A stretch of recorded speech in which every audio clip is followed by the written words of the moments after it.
Step 1, wake up early, gonna rise with the sun. Step 2, get some good, some food in you. Step 3, think real hard about what you wanna be. Step 4, fuck everybody, just do your thing. Wake up, today's gonna be a good day. Wake up, today's gonna be a good day. Wake up, today's gonna be a good day. Wake up, today's gonna be a good day. Wake up, today's gonna be a good day. Wake up, today's gonna be a good day. Wake up, today's gonna be a good day. Wake up, today's gonna be a good day. Yo, set your affirmations, aspirations. I got shit to do, the aftermath of preparation. Good food, good mood, blood in circulation. One step at a time, yeah, that's how you make it. Set a goal you control and the steps you take them. I try to pick one thought, have some concentration. And if I make a mistake, it's called education. I try to do this every day, call it replication. Wake up, today's gonna be a good day. Wake up, today's gonna be a good day. Wake up, today's gonna be a good day. Wake up, today's gonna be a good day. Wake up, today's gonna be a good day. Wake up, today's gonna be a good day. Wake up, today's gonna be a good day. Wake up, today's gonna be a good day. So life ain't easy, yo, I think there's a reason though. Ups and downs, just like every different season, yo. Sometimes I'm high, other times I'm barely breathing, though. I always gotta fight and hide from the demons, yo. Negative thoughts are poison, they rot. Head full of flies, so here come the clouds. They'll never stop unless I can swap all the bad for the good in my head when I'm lost. Yeah, so I'ma fake it till I make it.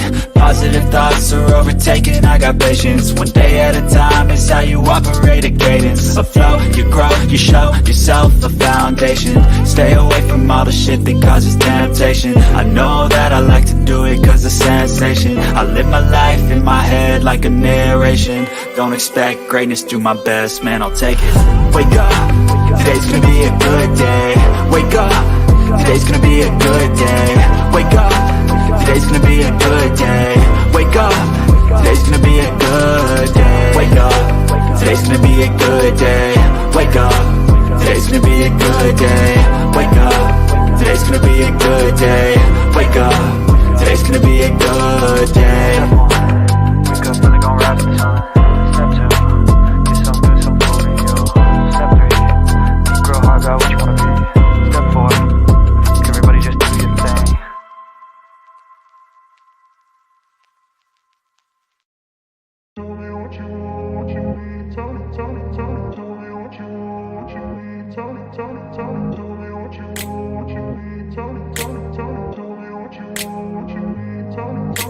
I grew up in a place where they told you what to chase, told you how to run the race. Every move was on the page, but I didn't like their way. Had to fight and misbehave, had to find a way to change, had to leave to find my way. Caught up in a daydream, I beat my mind up there almost daily. It's how I pass time, no opinions safely. It's how I understand what I want in this place, see. Cause everybody wanna tell you bad things, what could go wrong, what fame brings. But success is a finicky thing, and if you ain't sure, no, it'll never be. I don't wanna let myself down, myself down. I don't wanna let myself down, myself down.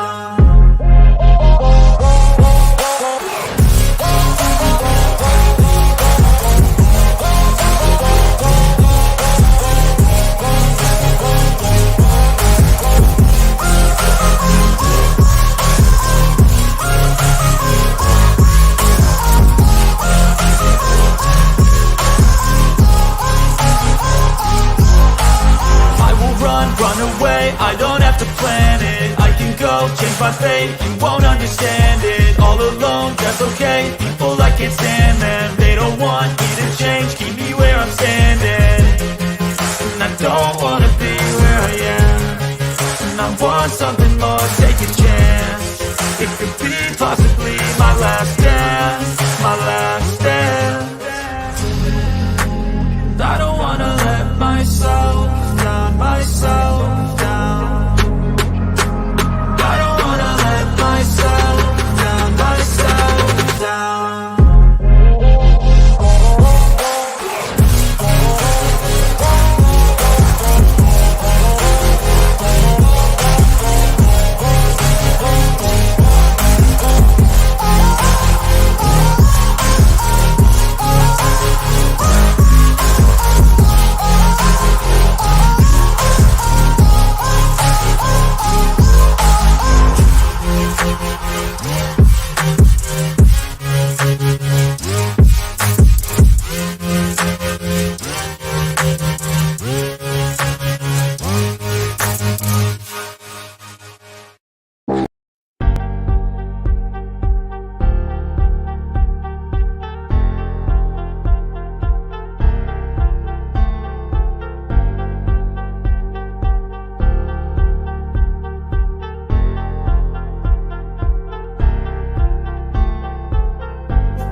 you wake up in the morning, you want to find the latest, greatest information about criminal cases and have an intuitive conversation about the suspects associated with these cases. Head over to the Bullhorn Betty channel on YouTube.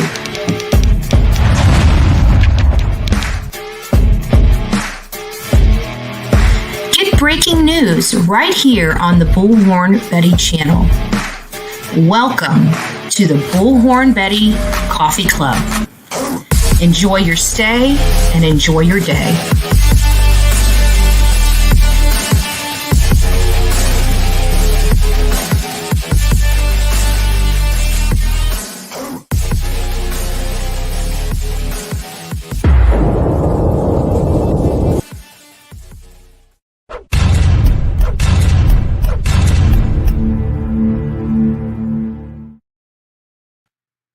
Well, good morning, all on YouTube.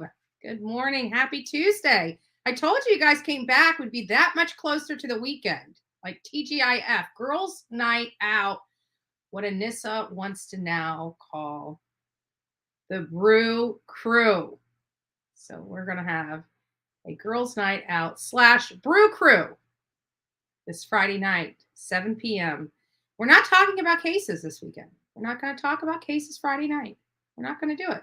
What we're going to do is we're going to let our hair hang down and we're going to have a little fun and shake the funk from the week off. For all those homebodies at home that don't go out and party with friends anymore, we're just too darn old, right? But we've got a spot for you Friday night. We've got a spot right here on the Bullhorn Betty channel. We're going to start doing that every Friday night. People love to have fun, right? We deal with all the craziness of, oh, you know what? I forgot to do one major thing here. We've got a guest coming on around 8:30, and we're going to get all of the information that we need about this case. She's been following it from the beginning. You know, we've all heard about it, but we haven't followed it. You know, we're not that good. We can't split ourselves up so much so that we can't. There we go. Send it to her. Now she has I'm supposed to do that probably an hour ago. Either way, I digress. But, but Friday night, getting back to Friday night, many of us don't go out. We don't go paint the town with our friends. I mean, if we go out with our friends, it's usually to a nice lunch, maybe a glass of wine. Maybe a dinner, and that's it, right? So Friday night, many of us are kind of home. We're homebodies. Well, this is the place for you. This is the place for you. We do have, again, a person that's going to be coming up around 8:30-ish, give or take, to help talk about Michael Vaughan case. There's a lot of nuances, and as I'm starting to dip my toe in other cases, which, again, I've got to show you guys something that's going to blow your mind. It's going to blow your mind. And we're wondering, why aren't we have all these children missing. Do you guys know how many children are actually missing? It's quite sickening. It's quite sickening. But we'll go over that. Good morning, all. Karen Davis sent first one to respond, to comment this morning. Thank you, Karen, for being here. And, being a great supporter of the Bullhorn Betty channel and the Coffee Clubbers here. So good morning, lovely Bullhorners. We're going to have a Bullhorn Club. Cindy S., good morning. Bullhorn Betty is present. Sweet Pineapple Fruit Loop, love to see you here this morning. I'm glad you got to make it. Gigi for Life, good morning. I am Team Summer. We love it. Thank you for being here. My break is only 15 to 20 minutes. Oh, no, you're probably already having to go back. So we'll see you soon. Come back on the replay, Sweet Pineapple. Rosemarie, good morning, and thanks for keeping this up front and alive. Absolutely. We have an amazing team. All of Summer's Army is back there wanting to do good for these children, and we don't know where Summer's at. We don't know when she's going to be found, but we will never let her name die in vain. And her name can do some amazing things. And we are going to show you how. We're going to show you how. Here's one of the cases. Michael Monkey Vaughan needs our help. Still not found. Beautiful, gorgeous little boy. And just sad. And I've got a lot of other gorgeous little faces on my screen, on the other screen, that we're going to talk about. We're going to touch. We're going to touch. It's important. Sonia, nice to see you. Representing Summers Army. Love it. Margaret Allen. She says, hi, Betty, mods, and chat. Love from Scotland. Love from Scotland. Cool gamer. Hello, hello. Jody Jackson, nice to see you. Good morning, Kim. Good morning, Trish. Lisa, it's nice to see you here. She got all her chores done early just so she can spend some time here with Bullhorn Betty in chat. So it's nice to see you. Nice to see you. Electronic Medium, nice to see you. Hello from Arizona. You're up early. You're up early. Rhonda says she's got her coffee. Good morning, Graham. It's nice to see you. You know who I'm missing? I'm missing my Crayon Man. I haven't seen Crayon Man in here. You know, I love his sayings. Broke crayon can still work, you know, or he says something to that effect. I like him. I'm missing the Crayon Man. Where are you? Good morning, everyone. Hope everyone has a wonderful day. Thank you so much, Lisa. Rhonda loves the idea of talking about Monkey Vaughan this morning. Patricia, good morning. Good morning. Kathy Jordan, nice to see you. Stitchin', Bitchin', and True Crime. Love that name. Still love that name. PI, James Michael Terry, is a former PI. I saw someone interview him on YouTube. Might have been him. I don't know. Interesting. Well, we're finding out some information. And the only reason why we are is because, you know, the stories that we've heard about his clients and how they, you know, are disgruntled about how they were, one, treated by him. Two, he's costing an arm and a leg for these families that are struggling. He's preying on them for financial gain. And surprised that he's not, you know, he's doing more hopping on YouTube channels than he's doing work. So I'm wondering how many clients he actually has.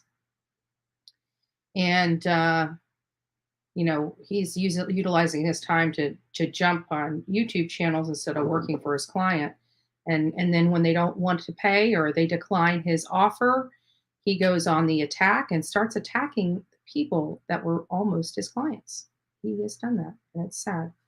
So we definitely want to make sure that whatever his situation is exposed so people aren't hurt or injured by him any further.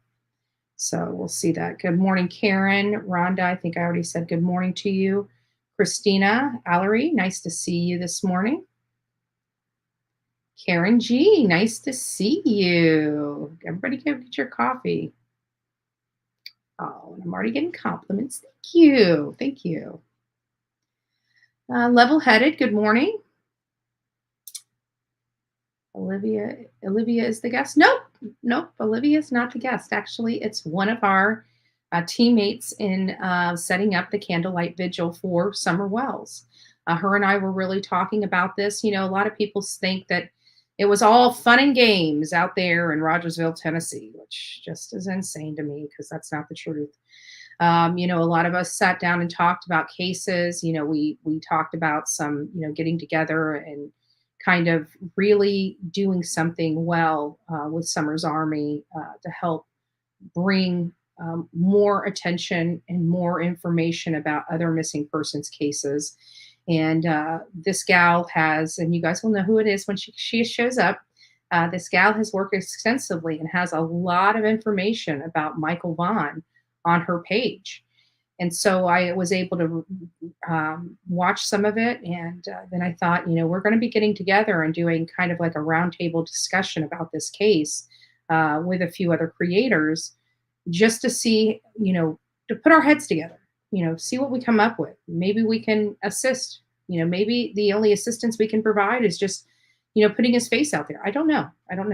But I am dedicated to this case. I am dedicated to getting in more information and working with other people to get the messaging out there for Michael Monkey Vaughan. So Nice to see you, Hellcat. Good morning.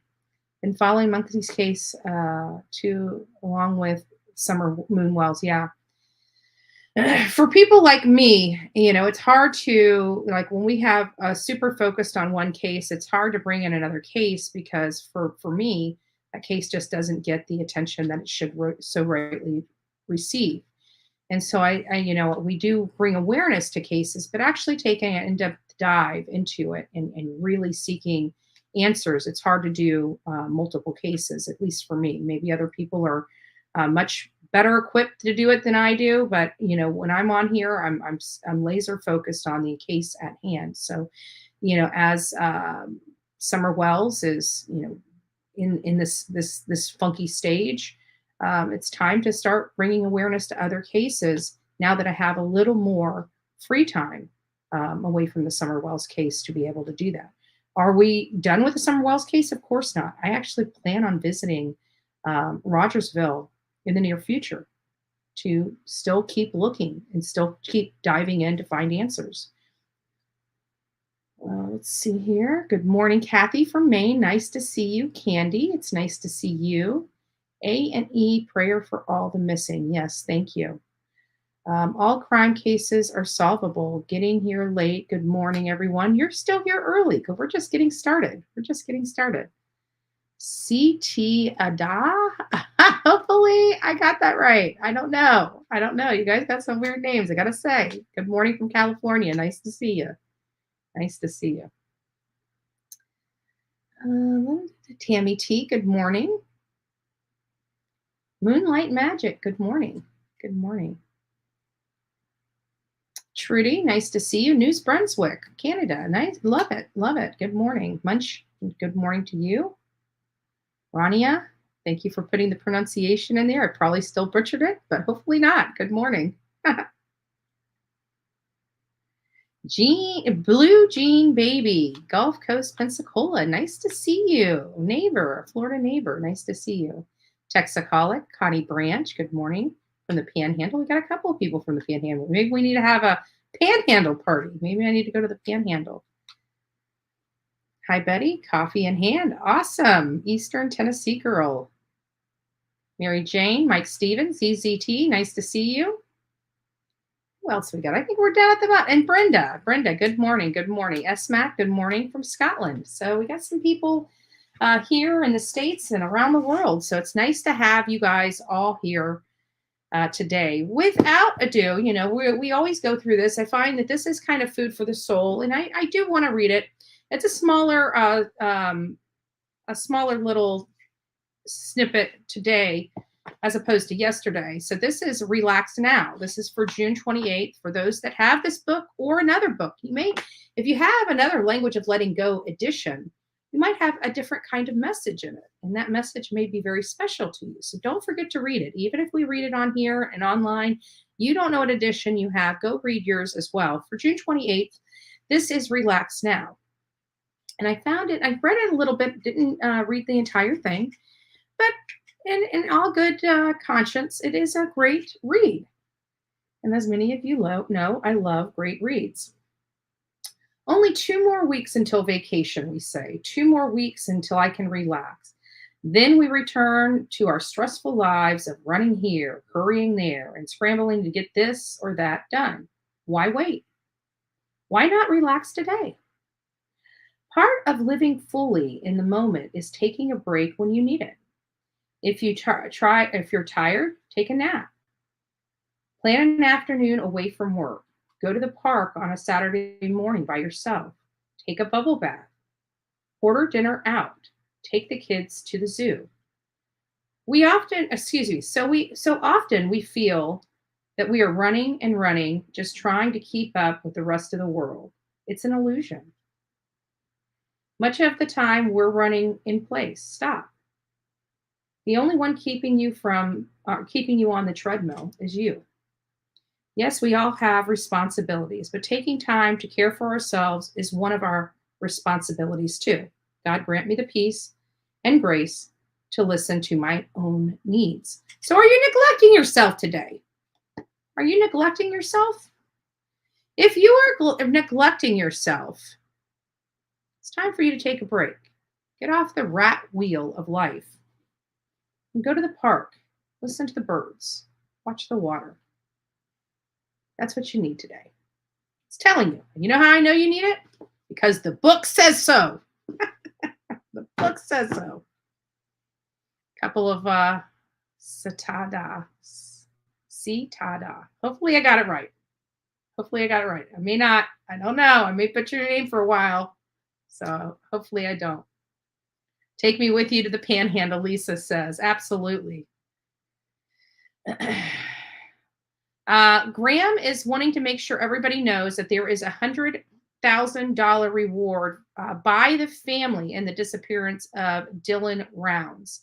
They're looking for him. Anything that leads to his safe return or to the successful prosecution of the person who is responsible for is the language I believe I read on the reward money, but it's still a huge reward fund there for Dylan Rounds. Anybody with any credible information, you are asked to call law enforcement in Utah. Lucin, Utah, I believe is the name of it, with their information.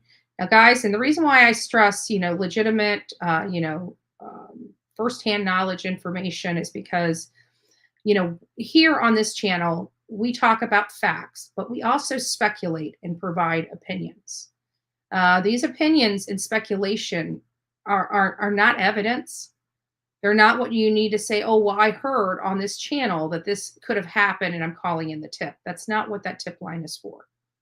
The tip line is for, I saw this little boy walking down the road from this time to this time. I don't know if it was him. Or I saw a vehicle in and around the area that looked awfully suspicious the day in question. Those are the types of tips that the law enforcement needs. Those are the types of tips that help them. When we call in speculative tips, it's not helping them. And I can guarantee you, with all the heads that they have working on these cases, they probably already went down speculation trail. They've already looked at what could have possibly happened. They've already have all the possibilities of what could have happened written down, most likely on a big old fat whiteboard. And they're either proving or disproving those possibilities. And if they can't disprove it, they're collecting evidence to see. So they're looking at all aspects of it. We don't need to speculate for law enforcement. They're pretty good at speculating on their own accord. So I just wanted to make sure that we discuss these cases and we want to help. We want to help, and we need to take legitimate information to law enforcement. But again, I just want to make sure that we're very ultra clear that we don't want people having a conversation on here and kind of, giving their ideas or their perspectives of what could have happened, and those perspectives being, called in as a tip for these cases. That's not the purpose of this. Now, when we get out there and we have boots on the ground and we get some legitimate information, that is handed over to law enforcement. I promise you that. We do hand that over. Lulu, League City, Texas. Nice to see you. Home of Texas ExoSearch. Nice.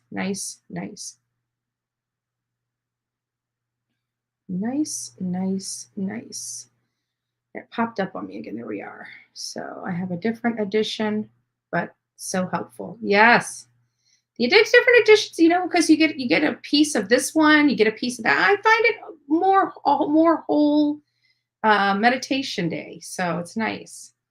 Lisa, when you live at the beach all your life, you want to go to the mountains. I can tell you that's true because I've lived in this town, which is a beach town community, my entire life, born at the local hospital, and have never lived in any other. I've had a couple zip codes, but they were all in Bradenton. I've never left. I've left the state for vacation, but I've never moved away. And will that be in my future? Hey, I don't know. I've been teetering back and forth whether to move out of Florida. Cost of living's high. Things aren't, just same place. It's just I don't know, maybe spread my wings and fly. Who knows? I can take you guys anywhere in the world I want to take you, as long as there's an internet connection. I don't have to be tied to Florida. Good morning, everyone. Aspen says, Susanna. I love it. Miss Susanna from Louisiana. Good morning. Good morning. Hellcat, that is The Language of Letting Go by Melody Beattie. There's several editions. This is the edition I have that I purchased, 15 years ago. And I was looking because somebody was looking for the specific edition, and I was going online and I was looking, and I could not for the life of me find this specific edition. I may have to search for it a different way, but I did find a lot, other editions that either preceded this or, were there before or after this particular edition, one way or another. So yeah, hopefully they find Dylan. Yeah, I think the parents, just as well as most of us, kind of have an opinion, with him not touching his phone and his bank account. It has all the hallmarks of this not ending very well for the family or for him, and it's just sad, and my heart breaks for the family. But it sounds like they are well aware of this too.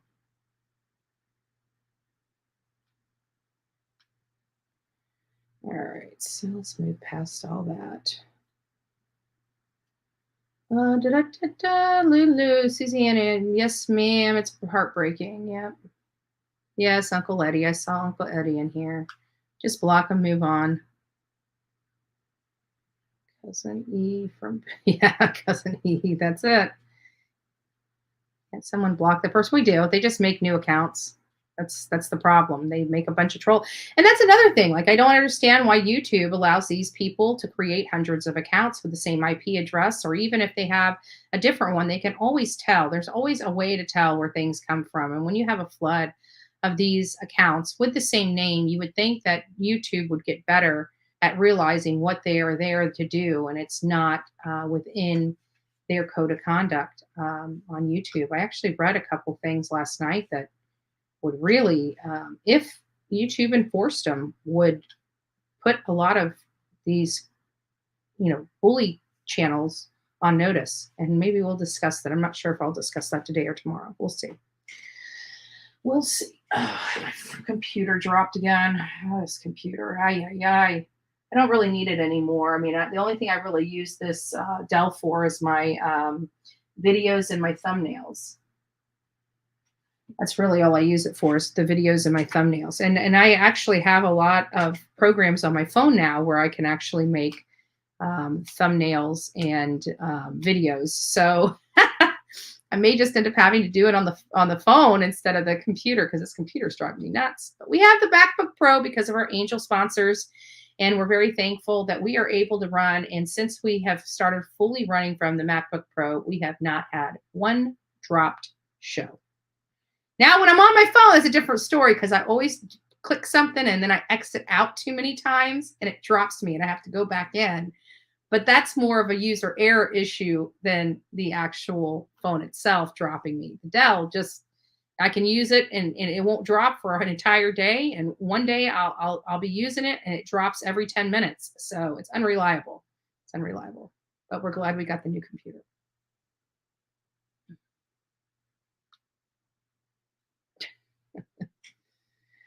All right, so we're going to give Blink Screen enough of his time on here, and then we're going to end up most likely changing this over to subscriber only. It's not to punish the new subscribers from commenting, but if it continues and the mods are having some issues, then we will go ahead and put it over to subscriber only mode so he can't come back in. But we'll see how it goes. We'll see how it goes. Tracy says, in Harmony's case, Adam goes to court. Kayla went to court. So we got some court hearings coming up on those. We'll see. There's so many trolls that can't keep them in a pen. I know. It's insane. It's insane. So, before we get on to Michael Vaughan's case, and as we wait for our guest to show up here, many of us have already heard and I went over this, what's in the letter, what's in the letter to Gabby, um, from Brian Laundrie, and we read it. We read it on here. And there was a lot of information I didn't realize about how this started circulating. Maybe you guys do. But if you don't, let me tell you.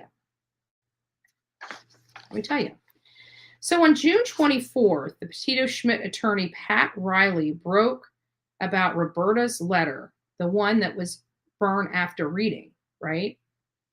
Bertolino, he states that Bertolino has this letter in his possession.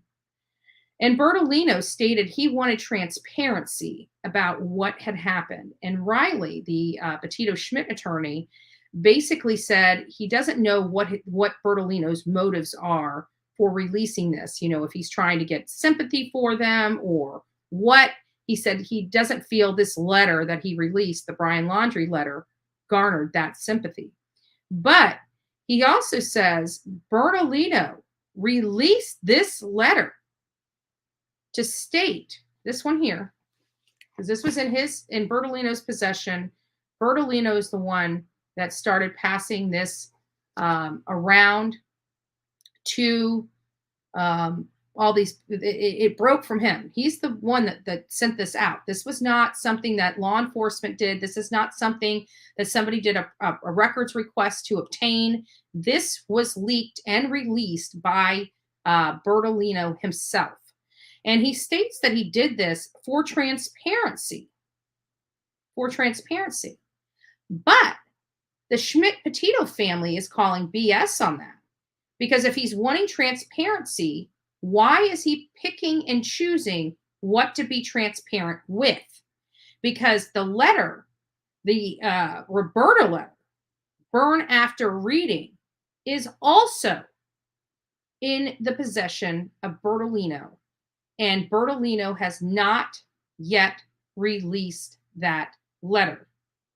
So Attorney Riley wants to know why Bertolino is picking and choosing what Bertolino, is transparent about. But to date, the Bullhorn Betty channel, has not seen the Roberta letter, as many others have not seen the Roberta letter. So does it exist?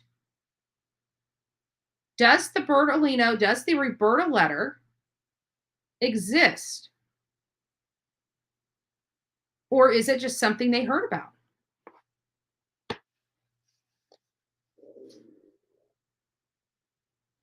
There's no updates on the motion to dismiss hearing. I checked it yesterday, so we still do not have the order on which way the judge is ruling, whether they're going to deny the motion to dismiss or they're going to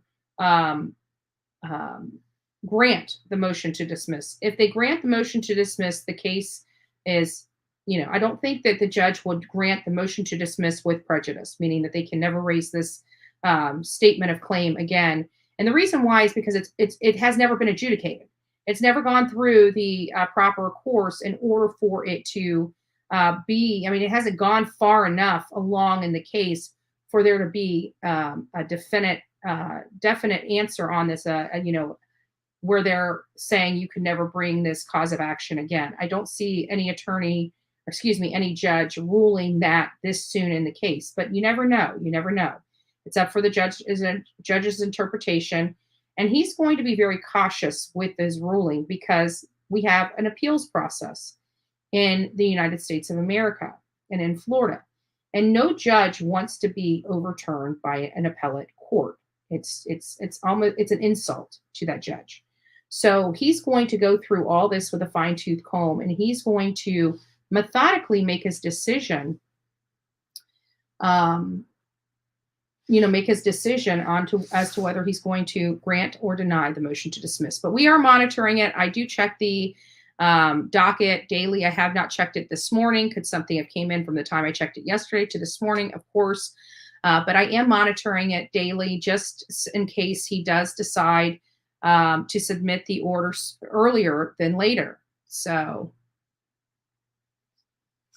Petito lawyer saw Roberta letter too. Yeah. It sounds like they are aware of this letter. I don't know if it was on a because there's a lot of lists that when you're bringing to court, there's a lot of lists that you have to touch on. So if somebody's going to be back, acting, asking for, say, the document, say the notebook or something like that, and they're going to state a privilege. Typically, they have to provide a privilege log, say what the document is, not say any of the privileged information, but they have to give you a privileged log, so you have an idea of what they hold in their possession. And then, of course, if you don't feel the privilege applies, you can most definitely seek request of the court to force the defense to turn that information over and argue the privilege that they're applying does not apply to that document.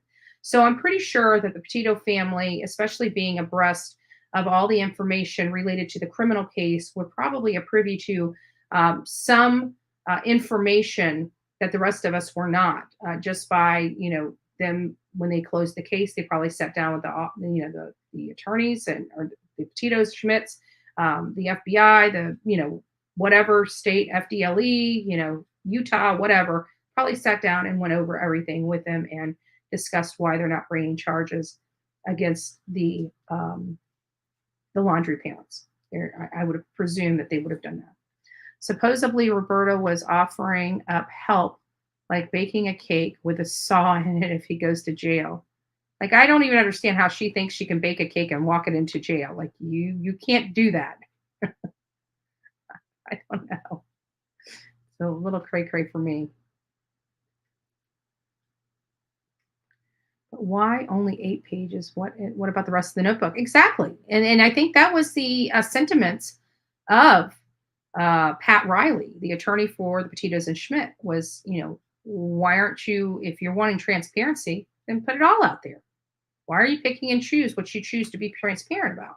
It seems very strategic in nature, and curious as to what the strategy is, as to why we have Bertolino releasing this information. I would have thought if any information was to be released, it would probably be released by the new attorney, not the old one. Just saying. Yeah, I can't wait to read the letter as well. And it may be, we may not get that letter until it goes to discovery and it's finally handed over to the Petito and proffered in the case file. I don't know. But anyways, I just wanted to give you an update on that there, nobody has really seen that Roberta burn after you read letter. We have not seen that yet, but we are, keeping a close eye on it, and we'll be releasing that to you if it's released to the public. But we didn't trust Bertolino going into this. Still don't have faith or trust in the man, even all this time later. And we're coming up on a year. It's hard to believe what all has happened in this last year. It really is very hard to believe. Give me just a second. Let me do something here. And we're going to go ahead and move on over to Monkey Vaughan here in just a short little bit.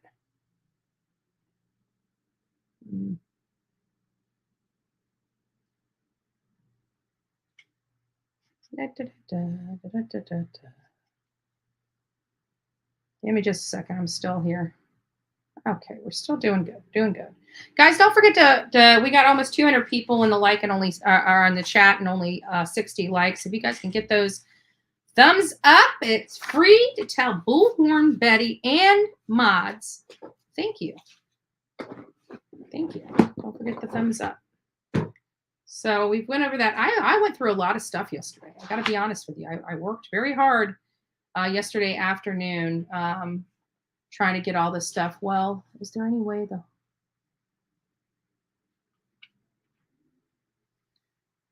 Maybe Bert is feeling guilty. I doubt that. That man doesn't have a guilty bone in his body. Birds of a feather, man. That's all I got to say. Birds of a feather. Did Gabby write a journal? I don't know. That's a good question, Graham. I don't know if she wrote in a journal or not. I'd have to think they both kind of did. And I get your point. Where's hers if she did? Very interesting. But they were artistic. So they had, their books and stuff all around them all the time.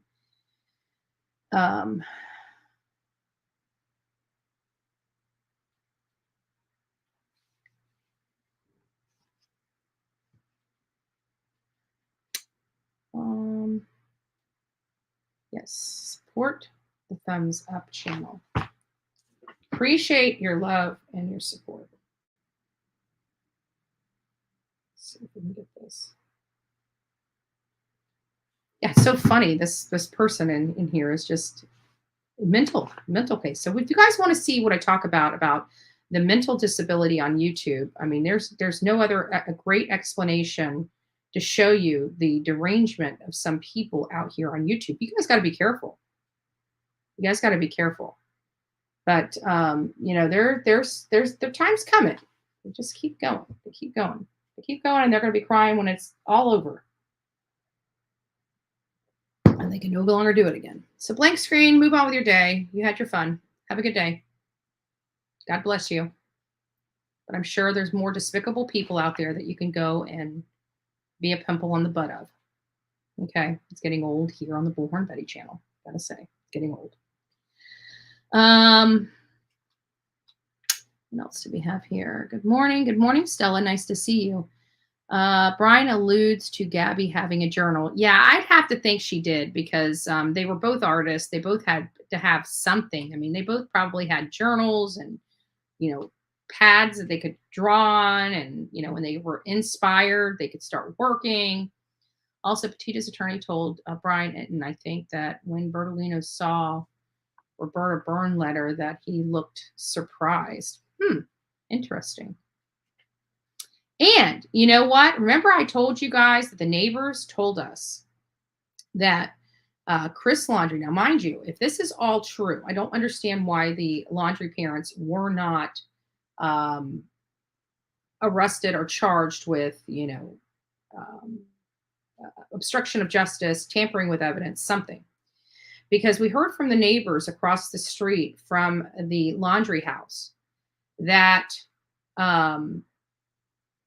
Chris and Brian were cleaning out the van. Now, if Brian's parents knew that he had already murdered this woman, why is he helping clean out a van that he knows has evidence in it?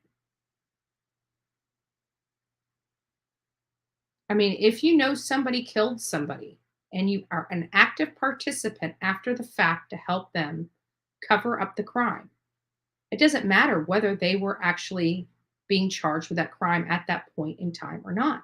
You are still committing a crime after the fact. So I never understood why in the world they would actually be doing that. I don't know. I think they should have been criminally charged. I really do. They are lucky that they're only facing, and I doubt that this is the only time that they're going to be facing this charge. But I digress. Let's see if my friend has seen the email or the text message with. What time is it? Oh, it's not even close yet. We still got 12 minutes. Okay. So I also wanted to go over Michael Vaughan. I'm just going to give you guys an update while we wait for our guest to arrive about the Michael Vaughan. So Michael Vaughan was last seen on July 27th, 2021. This is, a month and maybe a month and a half, 45 days after Summer Wells was actually, had actually went missing. He went missing from Fruitland, Idaho, at around 6:30 p.m. At this corner of Southwest 9th Street in South Arizona. In an article from Argus Observer, it stated early on in the investigation, police would not confirm whether the child was believed to have been kidnapped. There have been several sources that alluded that the police were treating this case as an abduction. Has those changed? Has that theory changed since this it's almost a year now, because that was what was stated up front when all this was going on, and a fluid situation. Well, now that he hasn't been found, has the perspective of the case changed, or has another theory been sought in this case? I don't know. What's interesting to me in a social media update, potential criminal abduction aspect became our primary focus months ago. So that's interesting language, because it almost sounds as if in this particular article that, yeah, they looked into the abduction, and that was our theory months ago, as if it's not their theory now. I'm not sure if that's the case. It's hard to read print when you're not listening to somebody talk, and how, when you can say, kisses, right? Could it be an F-you kisses, or could it be, oh, I love you kisses, right? You never know in text. But I found the language to be interesting on their social media update, where it said potential criminal abduction aspect, ... became our primary focus months ago. And it's almost alluding as if that they're no longer on that train of thought anymore. I'm not sure if that's true. I don't know what you're talking about, ZZT. I remember one of the news outlets mentioning it had been cleaned. Oh, you're probably talking about Gabby's vehicle. Yes. And I never understood why the parents were not charged. It's primarily Chris Laundrie. He was out there helping him clean that van. So why was he never charged? I don't know.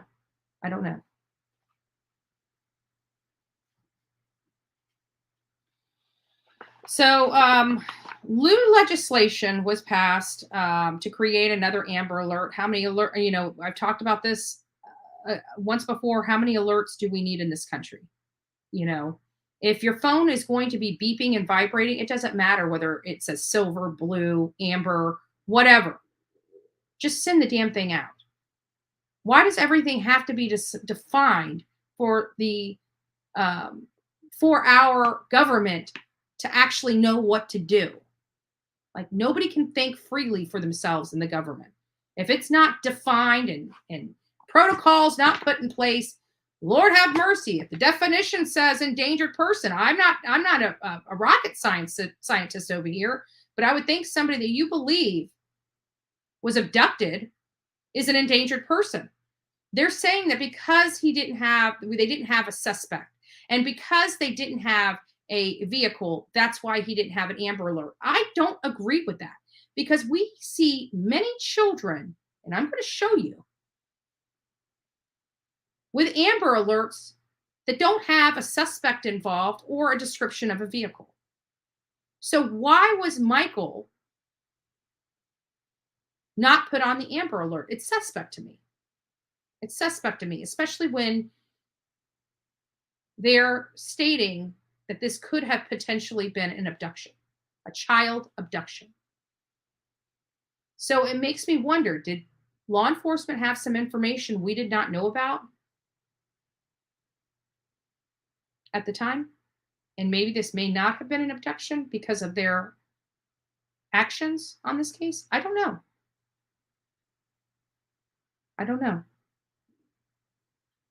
But they were successfully able to pass the new legislation for this additional alert for children that go missing that doesn't meet the criteria of an Amber Alert. I'm sorry, but to me, any child that goes missing, you're against the clock. Even if they are a runaway, you're against the clock. Because how about if that runaway runs into the monster and it's now no longer a runaway, but in a situation that they cannot get out of? And you guys did not put this on an Amber Alert. To me, sounds foolish. I'm just saying. And we wonder why children fall through the crack. Because you get the government involved, they got to have everything. You can't just have one standard practice across the board for children. No, we've got to have 18 frickin' standards across the board because they don't fit in this box. Let's see if they fit in this box. Why don't you just make all these boxes into one box and throw them all in? An alert on your phone is still an alert on your phone. I don't get it.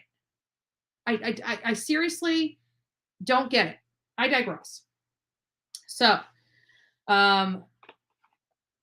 Monkey was last seen in a blue Minecraft shirt, black boxer briefs with lime green trim, and Minecraft creeper character on the left leg. There were many people that believed that the trim was blue. The mother has come out and stated that the trim is green. He was 43 inches tall, 50 pounds, blonde hair, blue eyes, and may have possibly been wearing blue flip-flops.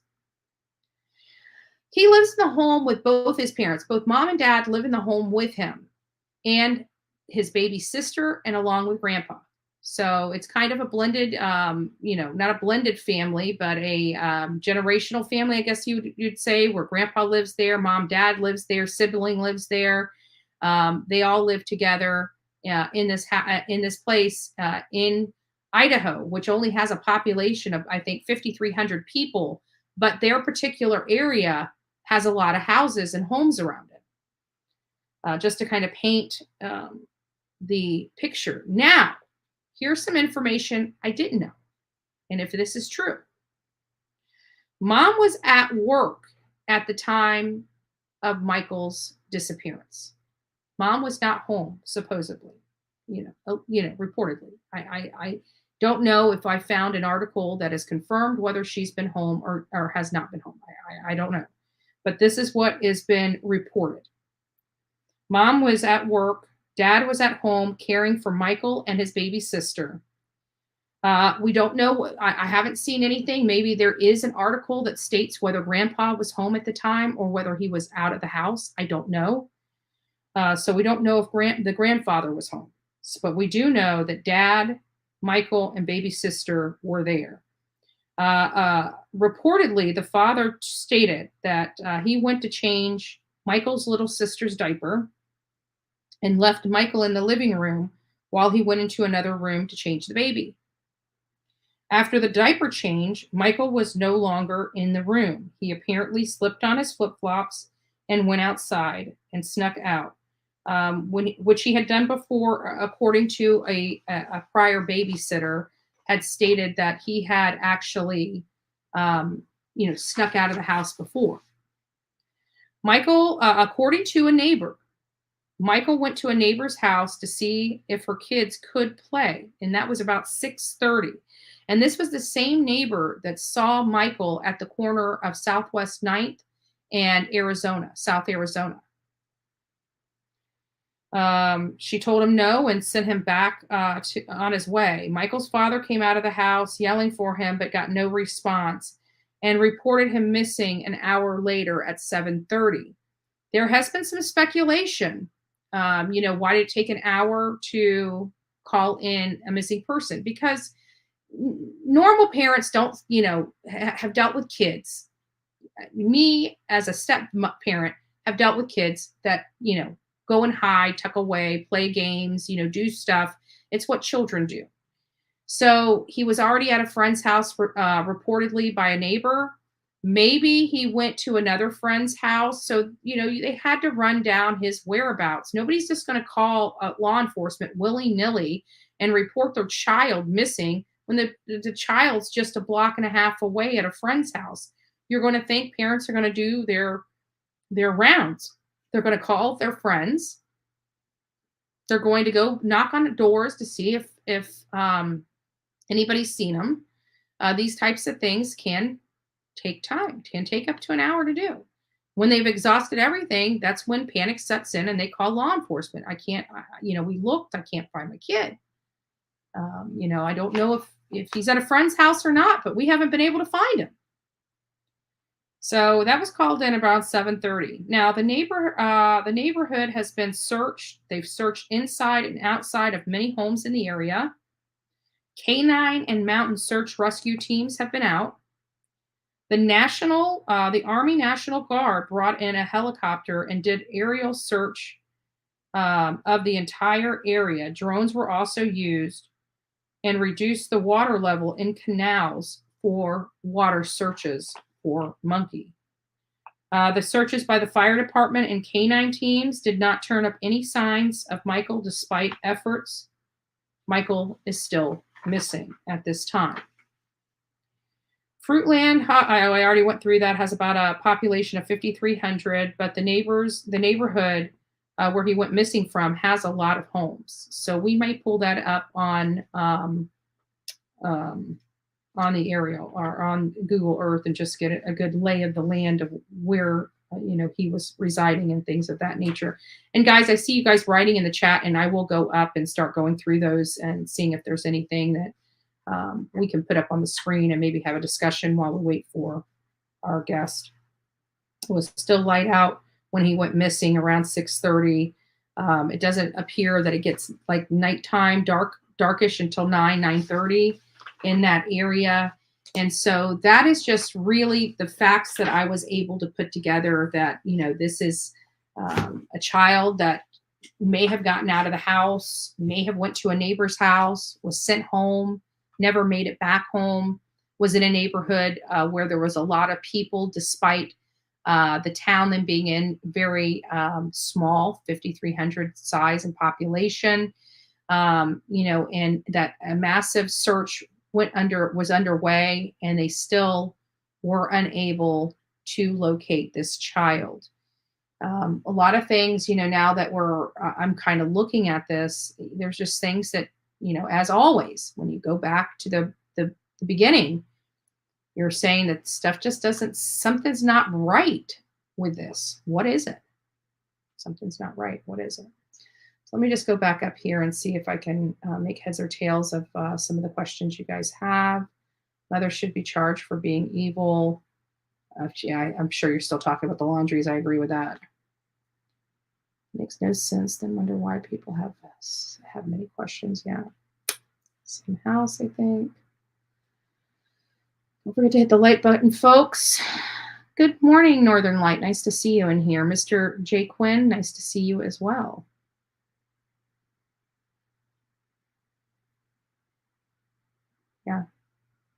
Yeah.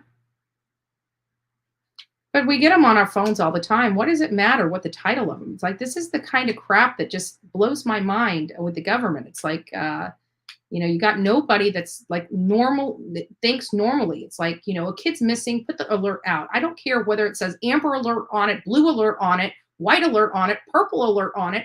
If it's a missing kid, put it out. Because even runaway children need to be found. And the sooner we find them, the sooner they can get the help that they need. If there's a problem in the household, they can explain the problem in the household and maybe be placed someplace where they can thrive, instead of being on the streets and turning to the ugly that the streets have to offer. But it's beating a dead horse when it comes to the government.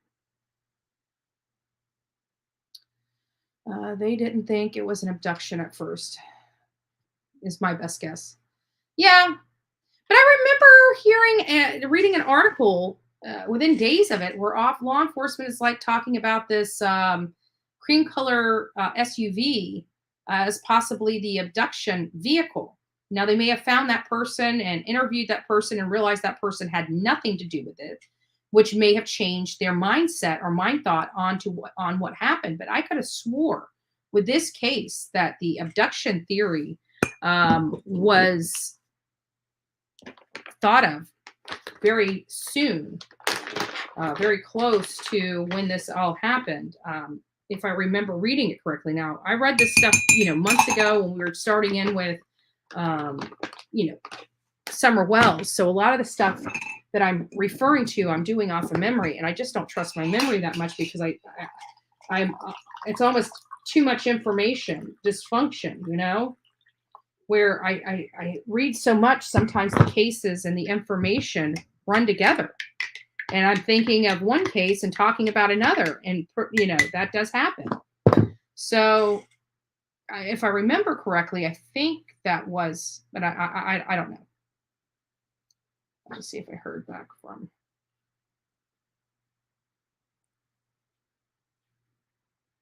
Okay, so she did see it, so she'll be here soon.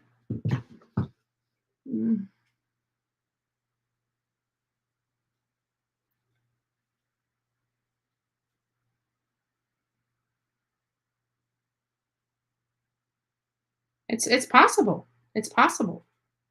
But again, it's reported, and we don't know, was it an older lady? Was it a grandmother? What, we don't know.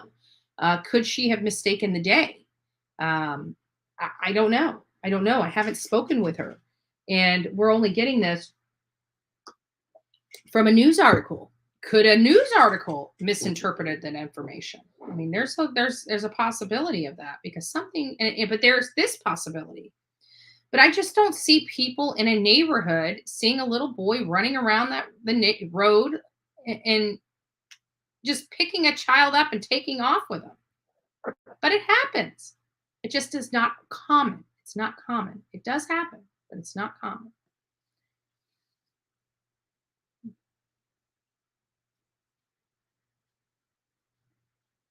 Yeah. And that was after a day a little boy went missing, was found 24 hours. They went missing. Not one alert. Yeah, that's a problem I have. That's a problem I have. I don't give a damn. If you have no alert to stick a child in that's missing, then you push it through one of them. Get the information out there, whether it fits into that beautiful little box or not.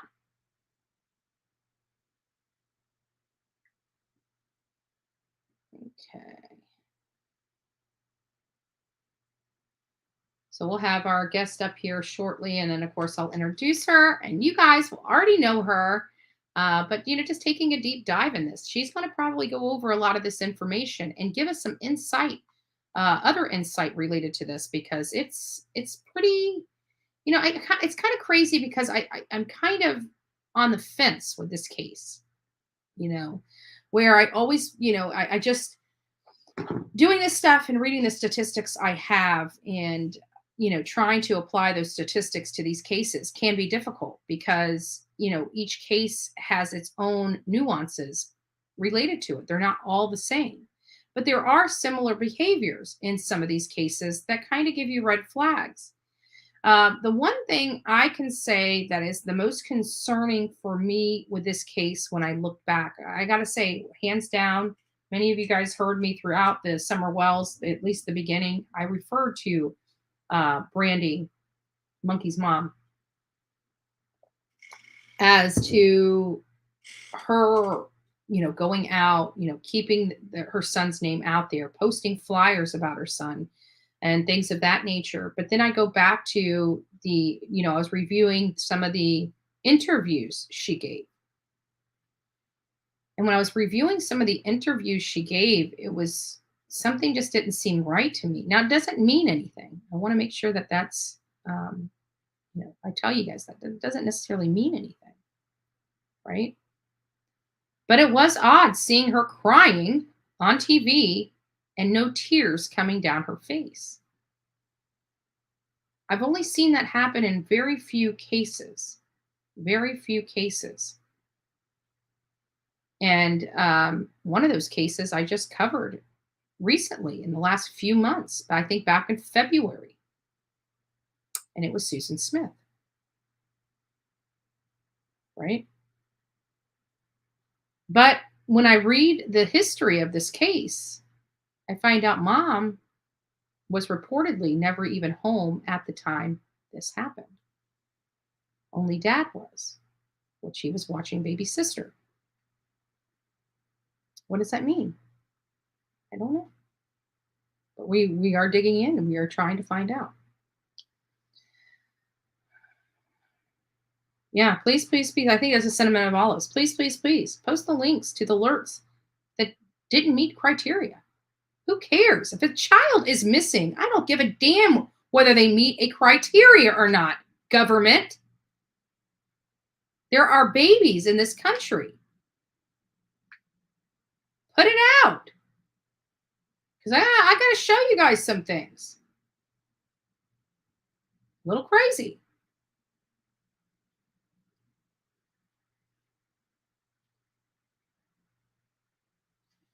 It sounded like people were pretty easy with these officers and let them check, but there could be places to hide. I don't know.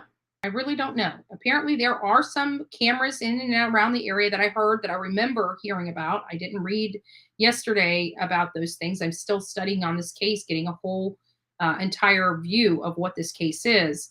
Um, and I never quite get the view because every time I listen to somebody on YouTube or read reports on Google, when I personally go out there,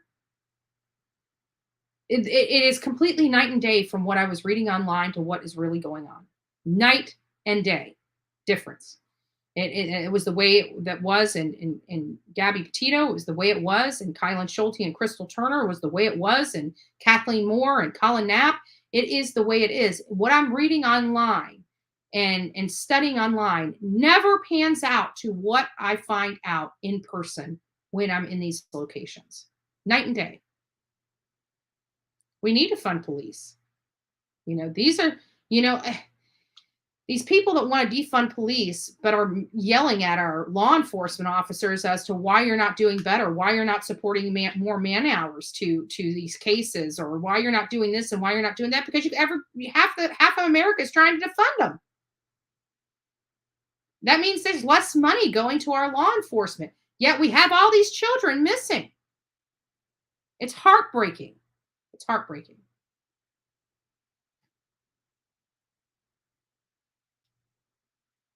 Wow. Something just doesn't seem right. I mean, you would think Grandpa would have said, "Yeah, I left this time." Why didn't neighbors make sure he got home? And that's a good question. But and I can't imagine that. But when we lived in my other house, which was near the interstate off of State Road 64, when I lived there, Laura had her grandchildren there all the time. And she would be out there. If a neighbor came over, she'd be out there while he watched them walking away, or watched the girls walking away or something like that. Always had an eye on them, and would walk out to the intersection and make sure that they're going the right way and they're going to the house. But I don't know, even if with her, which she's OCD, I mean, she's ish, like really ish. And even with her, I don't know if she would have watched the entire walk home. Because, I mean, we feel comfortable in our neighborhood, right? I felt comfortable in that neighborhood. Nothing ever happened to children in that neighborhood. Maybe some of the older kids picked on the little kids. I mean, that was kind of to the extent we had some issues. I guess there were other issues than that, but,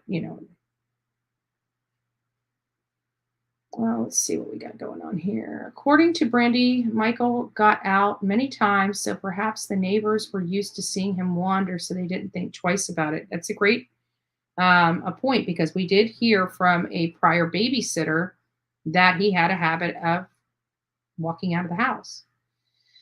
But, hindsight's always 20/20. We don't want to beat up on people yet, but when you start having or seeing a pattern of behavior for your young child, you would think you would start putting in measures so that doesn't happen or continue to happen. Like, I can understand it happening once or twice, but for it to happen many times is concerning in and of itself for me, because most parents, when they perceive a threat or something that could injure their child, such as getting out of the home, running out in the road, getting hit by a car, they take the necessary precautions to make sure that that doesn't happen again. And if it happened many times and they still never took the necessary precautions so it didn't happen, that's a little concerning for me.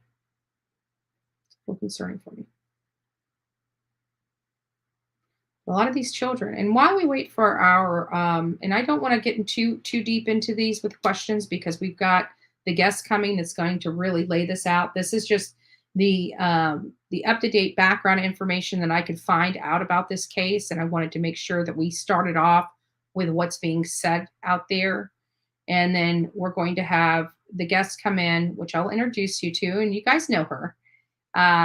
When she comes up, we will talk. She'll just kind of run through the case, probably reiterate some of this information that I provided, and also additional information. And then we're going to kind of keep it factual. And then we're going to dive into, opinions and speculation related to this case. And at that point, I will open up the phone lines So each of you guys have an opportunity. Excuse me, I don't know why I hiccup so much. Each of you guys have an opportunity to speak and have your information or your questions by that. Okay, I don't know what happened here. Let's go find out.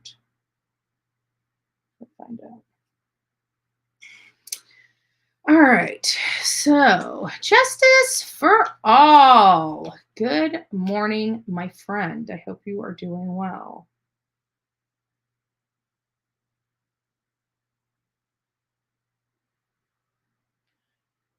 They first thought he fell into a crevice near their home, CZT said.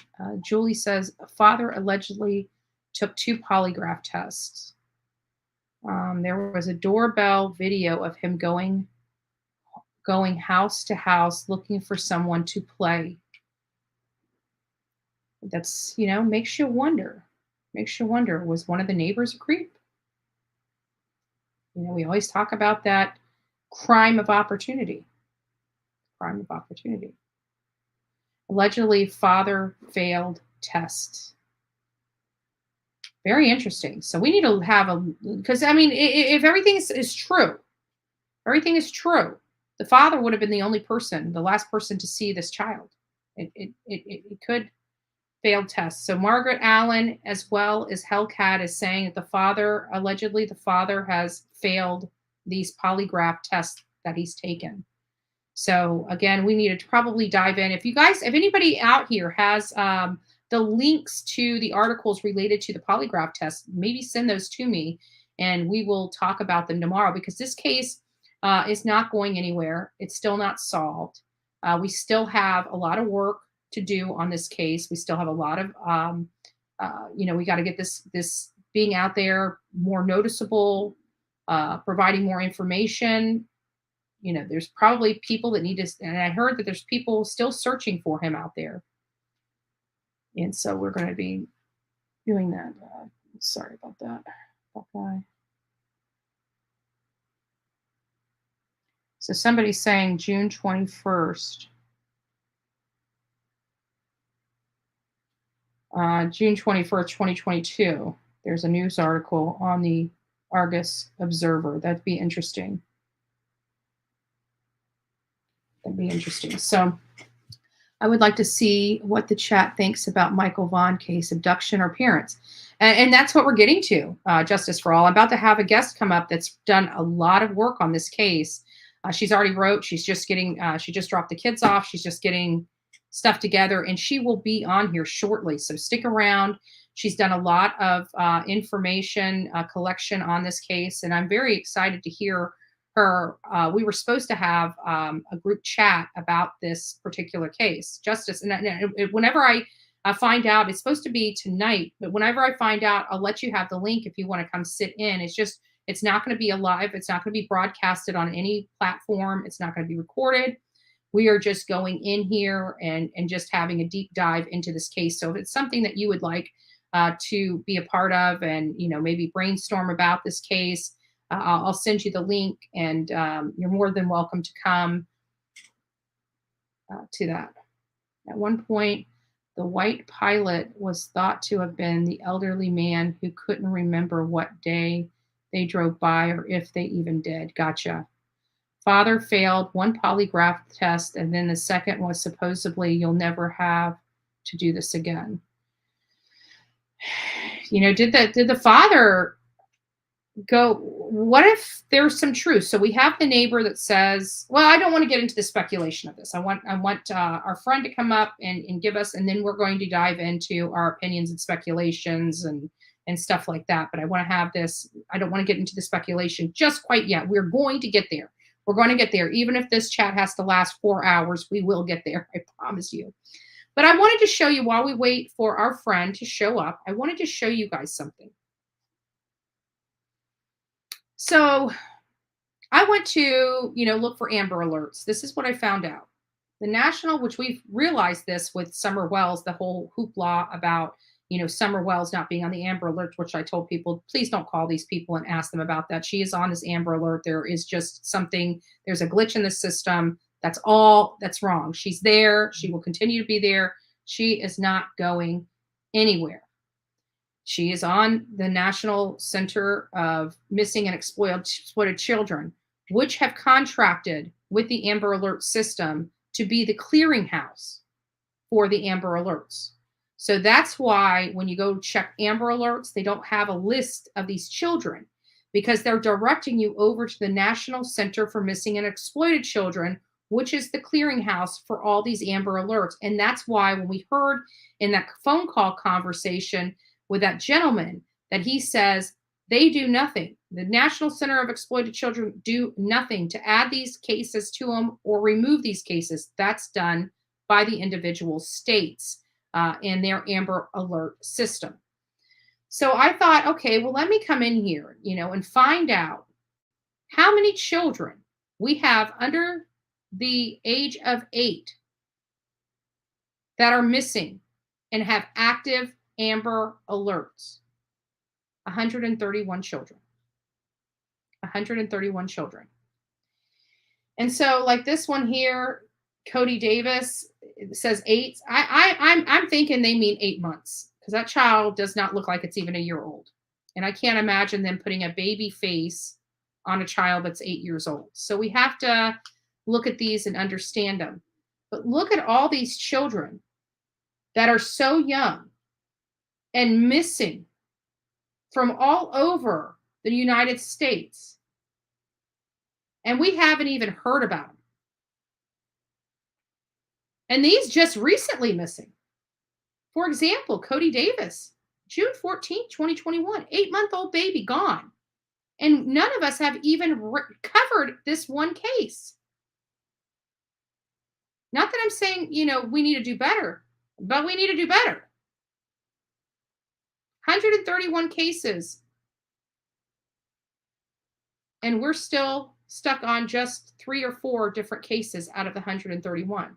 And this is what I'm talking about. We can really use this Summer Wells Army platform and really give exposure to all these beautiful missing children and trying to find out what happened. Is this parental disputes that one parent took? We need to find that out. Is this an abduction? Are they truly gone? Because I'm telling you, if I find out this poor baby was last seen with their mother, uncle, brother, and has never been seen from again, I'm going to feel pretty stinking bad. Our guest has arrived. Our guest is now here. We are going to go over this. I want you guys to see all these children that are missing. We're going to go over this. So without further ado, folks,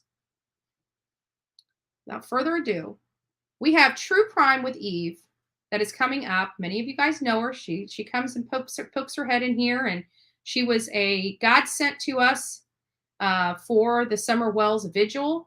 The work she did, she was the one that sponsored those beautiful custom ink shirts for the people and handed those out at the Mallory Young New Year coming up. So without further ado, I'm just going to bring Eve up. She has really done a lot of work. I mean, massive amounts of work on this case. I didn't think of anybody else to call up here than her. So let me go ahead and pull her in. Hello, everyone. Good morning. So what I'm going to do is I just gave them, I know you've been busy, you've been dropping kids off, you've been doing this, you doing that. So I'm just going to give you a rundown of what we discussed. I'm going to let you just kind of take over. And we're going to have probably a little Q&A and maybe open up the phone lines. So great. So I just basically gave them the factual information, the date he disappeared, the area, the location, Southwest 9th Street, South Arizona. I explained to them that this is reportedly, I don't know how much we have confirmed as fact, but based on, these articles, this is what it's being reported. Here's one thing that you might want to write this down and circle back to it a little later after you're done with what you're going to explain. Is there was an interesting social media update post where it said potential criminal abduction aspect, and they said it became our primary focus months ago, which it's interesting language, because does that mean that they've been looking at it since then, or they looked at it and it was their thought then, but not necessarily now, because the way I read it, it almost sounds like, yes, we thought it was, but maybe not so now. So I just thought that was interesting, and that was on a social media update. We talked about the new legislation that was passed for the additional Amber Alert. I'm not going to go into that because I think I've made my position known on that. Right. Crazy. We discussed what he was last wearing. We discussed, who he lives with, both parents, baby sister and grandfather. And the other question I couldn't figure out was whether the grandfather was home or not at the time he went missing, because it's my understanding Dad was home caring for Michael and baby sister. Correct. Right. And he stepped away to do a diaper change. He comes back in. He's gone. Neighbor said that Michael went to their house to play. She said no, send him back. And that was it. Well, if you look at multiple articles that Brandy has spoken to, like news articles and things like that, depending on the day and the month, it changes. So that was kind of the red flag for me. First it was the dad going to change the dirty diaper for 20 minutes. Then it was order a pizza and then go smoke a cigarette in the garage. Then it was, you name it. So there's been multiple statements from the mom as to what the dad was doing at the time Michael disappeared. Correct. And for me, listening to, obviously everyone probably knows by now some of the recordings that a friend who really was trying to help Brandy and Tyler get their timelines together, because they were basically being destroyed by Twitter and other social media platforms. When she started to realize that there were inconsistencies, she was like, I don't understand. So she started recording these conversations, and it actually became crucial, because even she kind of plays around like, what would I do without you guys? I don't have a timeline without you. So is the timeline real, or is the timeline something that you have actually had help getting from strangers? We hear about the script in the Wells case. Right. And so Chris McDonough said the other day that it blew my mind. He was like, why do people go online running around in circles? For deception. If you go on long enough, people will make the story up for you.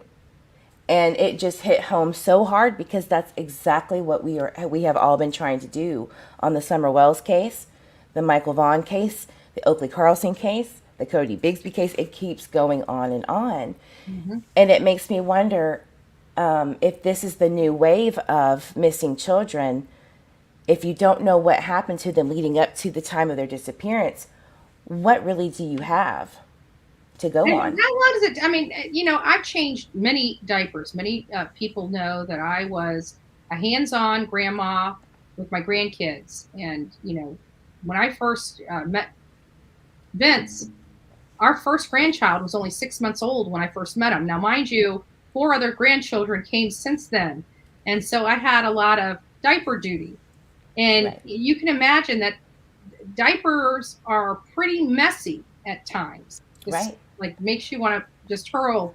Yeah. Disgusting. Anybody with kids knows this, right? Right. That's not my point. But my point is no matter how messy it is, I don't recall any diaper change taking 20 minutes. Thank you. Yeah. You've had to have had the mess on the bed, and then somehow you got rolled in it, and then you had to take a shower. Like, there's so many possibilities that I was thinking of, but they never mentioned that. No, just a standard, and even if it was, runny and just smeared all over from front to back. And it happens. It does happen. It happens quite a lot with young children. And but 20 minutes to do that, I mean, I don't see it, especially with a girl. I mean, you got to clean all that stuff up, but it's not 20 minutes worth of cleaning. No. So yeah, my thing is how did he get out? Why didn't you see him for 20 minutes? He also stated that he searched for 20 minutes. Mm-hmm. So if he's searching for 20 minutes and he's changing this diaper and smoking a cigarette for 20, that's really 40 minutes if you think about it. Yeah. So which one is it? And here's the thing. It's just Tyler, the father never comes out and publicly says, this is what happened. he has Brandy doing that for him. And her excuse was, well, he's the sissy la and I'm the badass.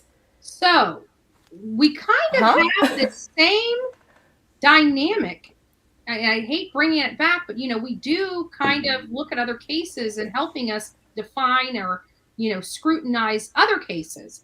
And how similar that statement is to the Summer Wells, but opposite. So, for example, what I'm trying to say is that, Summer was last seen with Candace, but Don was the spokesperson for the family, but not there. Right. And now we're dealing with Michael Vaughn's case, and Brandy took the role of the media head with the case, though she wasn't there, and the father was actually there. That's right. It's flip-flopped. So you have, Tyler Vaughan as basically Candace in the background. Yeah. And then Dawn and Brandy have the role of spokesperson, but yet both of them claim that they weren't there at the time this happened. Right. And then you have Bob, who is the owner of the house in Fruitland that they live in. And you have Grandis, right? And you're sitting here going, where were they? Right. No one knows. When we asked Brandy on a Spaces, which is Twitter's way of recording and getting together, kind of like Zoom, but without the cameras, somebody asked, look, this is the last person that potentially saw your child. What time did Bob leave that day? And so you hear this recording of her going, well, let me go ask, because, we just don't keep time up around here. And I went, oh my God, Candace, the watering hole. She said, oh, I'm not really good at tracking time. Well, Brandy said that about Bob leaving that day. Okay, so she goes and asks Tyler, you can't even hear him in the background, do you know what time Bob was? No? Okay. And just kind of piddles around, and someone's like, well, what did he say? He left in the afternoon. What time? The afternoon.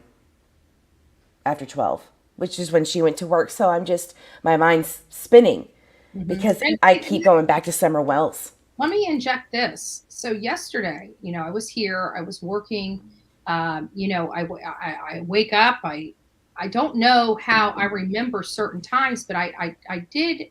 This is something that is true. Even though I'm not personally good with time, I can tell you when something happened. Was it in the morning hours? Was it before 10:30? Was it in the afternoon hours before 1:30? Why? Because throughout the day, I check my watch to see what time it is. Yep, me too. Throughout the day, I may not be thinking of what I did this day or having to set a timeline, but I can tell you whether something happened at this time or this time because I do check my watch periodically throughout the day, especially if she's getting up and getting ready for work. You're on your phone. You're like, even this morning when I woke up at 5 o'clock or 5:30, I knew we were going to do this. And I'm like, well, I still have to run to the store. I got to get, they don't have Jewel anymore. So I have to go buy a Views. Thank you, Guidance in Life. So she gave me the idea of that. And then I've got this Enjoy. So I got pods for both of them this morning. And I'm looking at my time trying to get back here. I still had to do the thumbnail. I still had to, set this all up and do this, that, and the other. But I was but constantly looking at my watch, trying to make sure that I'm not running late. It's really funny because a lot of people I'm seeing in the comments are like, but no. There's a big difference between Dawn and Tyler. There's a big difference between Brandy and Candace. And I'm obviously, when you look at the picture, and I'm not saying anybody's guilty of anything. Right. Everyone's innocent until proven guilty by law. However, just because something is maybe painted prettier than the other does not mean that the facts are the facts, because they are. Yeah, no, we're just talking about similarities at this point. Right. We're not saying just because there are these similarities does it mean one way or another. We are Summer's Army. We know Summer's case inside and out. And when you hear things like that, your mind, my mind naturally went to, well, this is similar in the Summer Wells case. Right. A lot of people don't know that Candace and Brandy are only less than a year apart in age. So living your life a certain way kind of helps, that lifestyle kind of helps you be a little bit different, even if you're a year apart in age. So here's the thing. The facts are the facts. We have 2 missing children, right? They were gone, what, a month, less than a month apart from each other? About 45 days. A month. And there is no way for us to know anything about the case because law enforcement is so vague with their wording.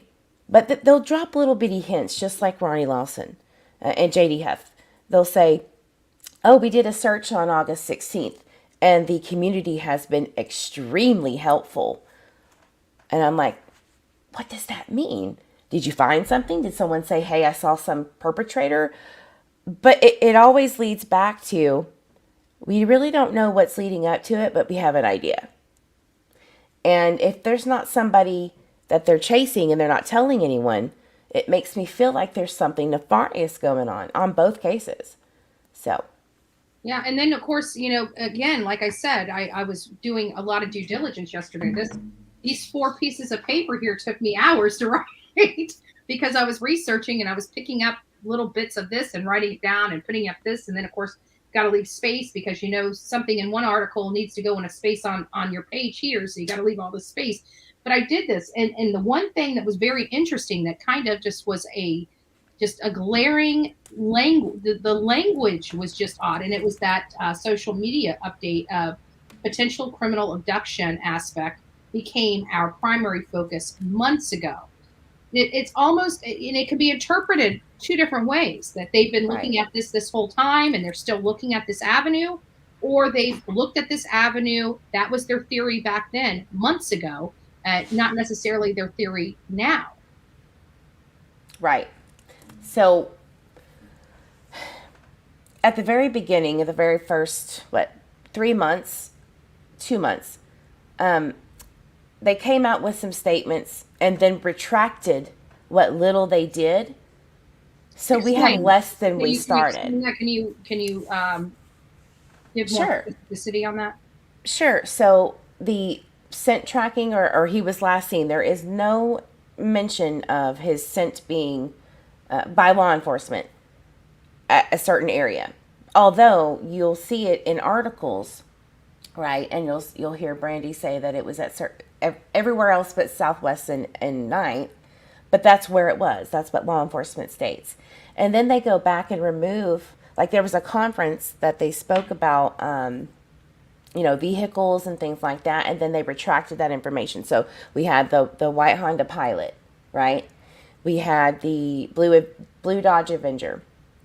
Well, at one point, someone called and said, is the white Honda Pilot still a suspect vehicle?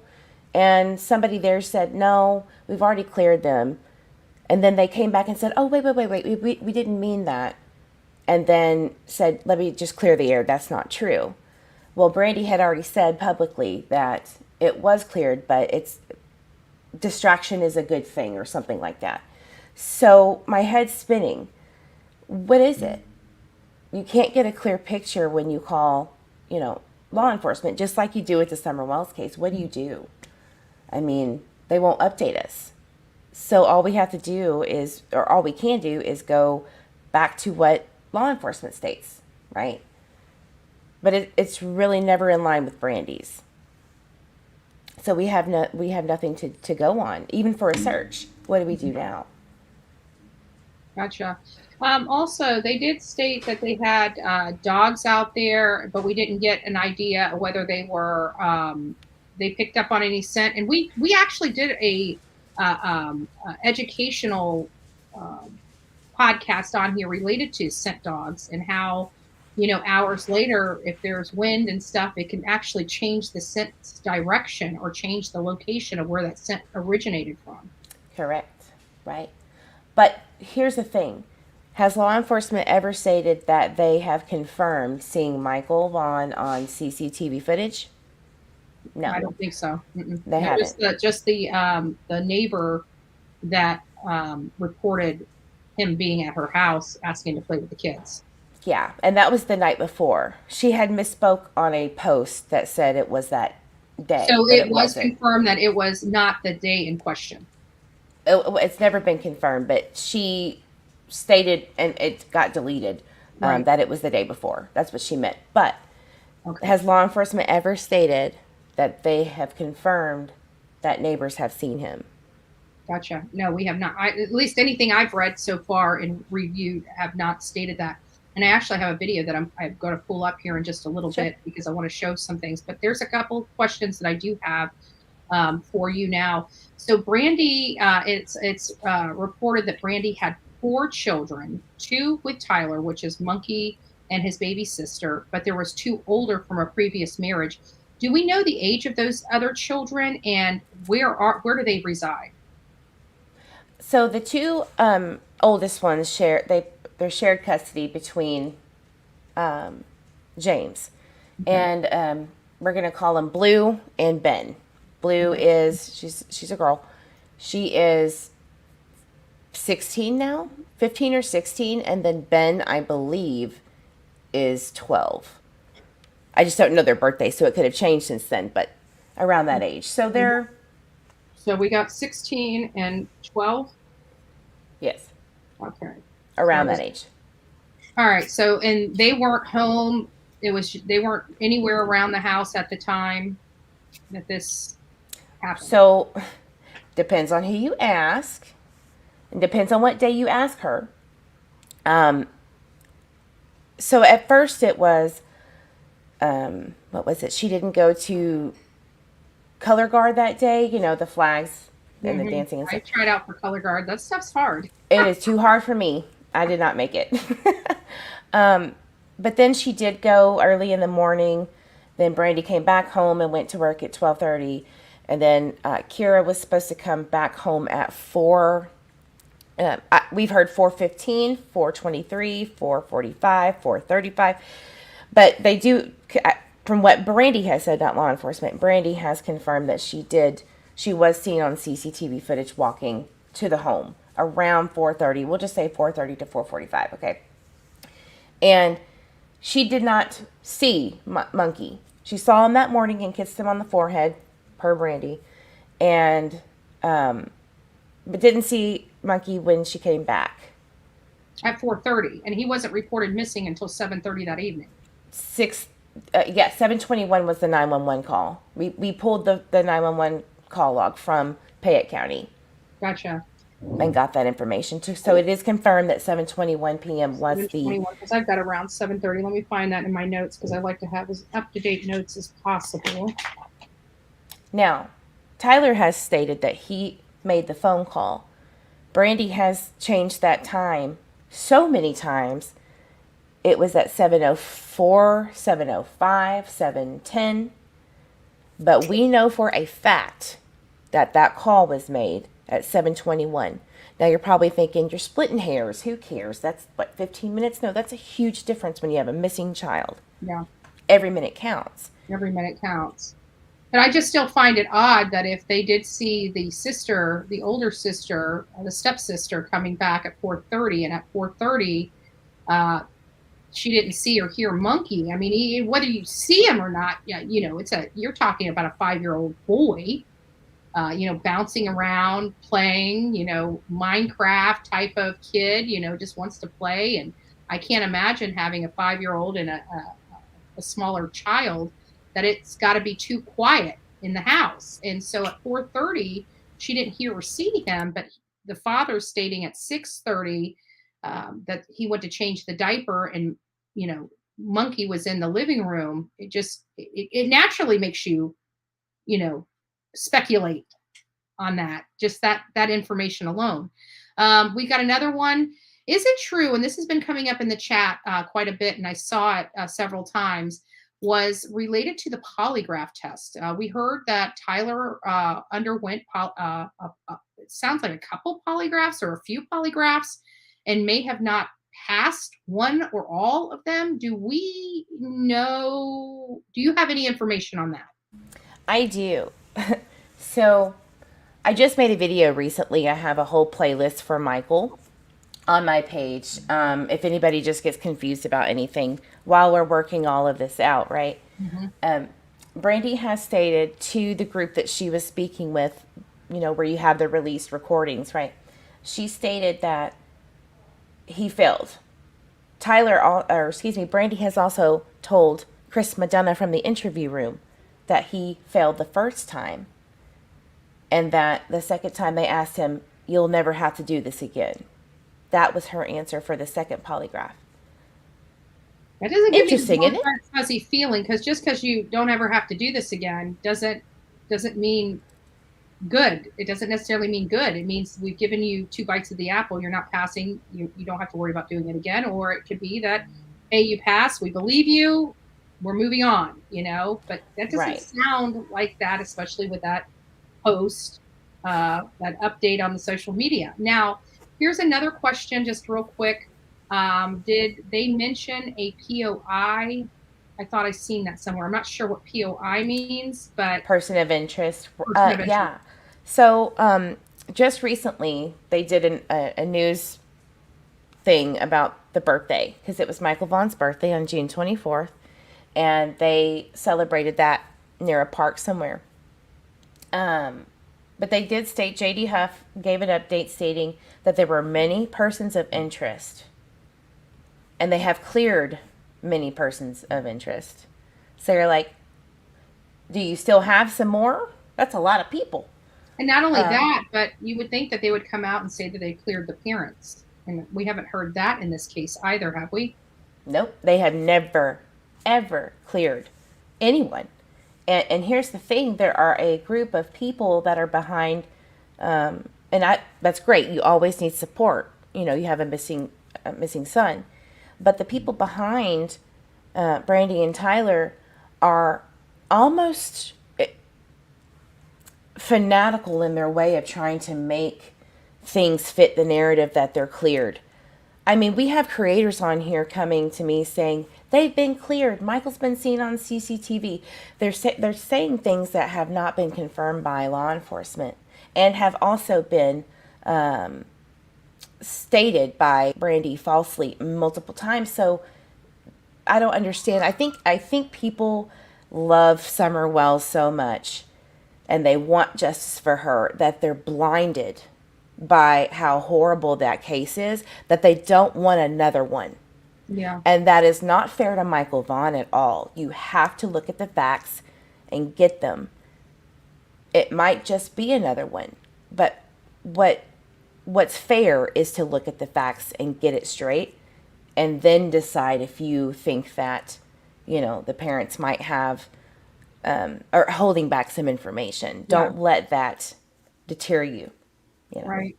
And not only that, I think the reason why we naturally look at the parents is because most of the times they're the last person to see the child. And we know statistically in these types of cases, it's usually somebody you knew or know. It's somebody that is a guardian, or somebody that has a lot of contact with the child, whether it be the parent or a babysitter or the neighbor down the road, right? It could very well be any of these people. But the reason why we naturally go to the parents is because statistics show us that parents do despicable things to their children. And in a lot of these cases, it is the parents. Yep. That doesn't mean that we're saying that it's a blanket, it's the parents across the board, right? But these are statistics that we have to recognize and apply in these cases.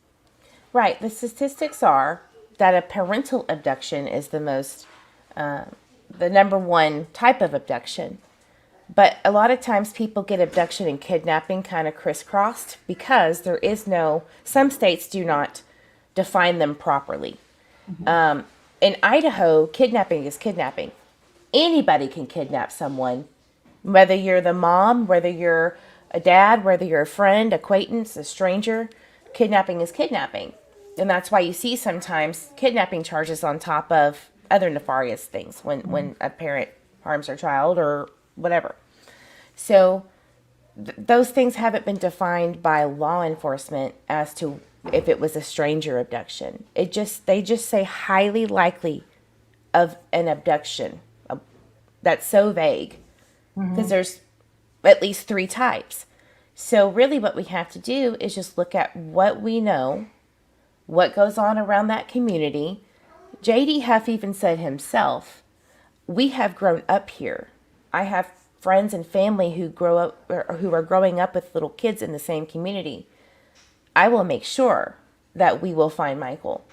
Not, I'm going to make sure we patrol to look for strangers. I'm going to look for people that are not supposed to be there. He just jumps straight to, we're going to find Michael. And it just makes you go, well, okay, is it somebody that's been there for a very long time? Is it who you just, there's nothing to go on. But you kind of get an idea once you listen to the information of the case. Yeah, I'm very curious about the sibling, the Blue that was seen on the CCTV footage, her coming in at 4:30, not hearing or seeing Michael at the time. I'm curious as to find out whether Dad was home at the time, stepdad was home at the time when she came in. Did she see him and the baby girl? Yes. And, those are Brandy said she did. questions. Yeah, she said that Tyler, or she was told, somebody else had come forward and said that Tyler had jumped out and scared her when she got home and said, "Oh, have you seen Monkey?" And she's like, "No, I just got home." And it kind of makes you feel like, is that kind of like a red herring kind of thing to deter her from looking? Or, I don't know. So Right. she goes to take a shower and goes to take a nap. And then as soon as she gets up and goes to one of her friend's house, that was when all of the chaos went down. Where Michael wasn't, no one knew where he was. But So it's potential that he could have been gone much longer than stated. yeah, well, Bob is a crucial key.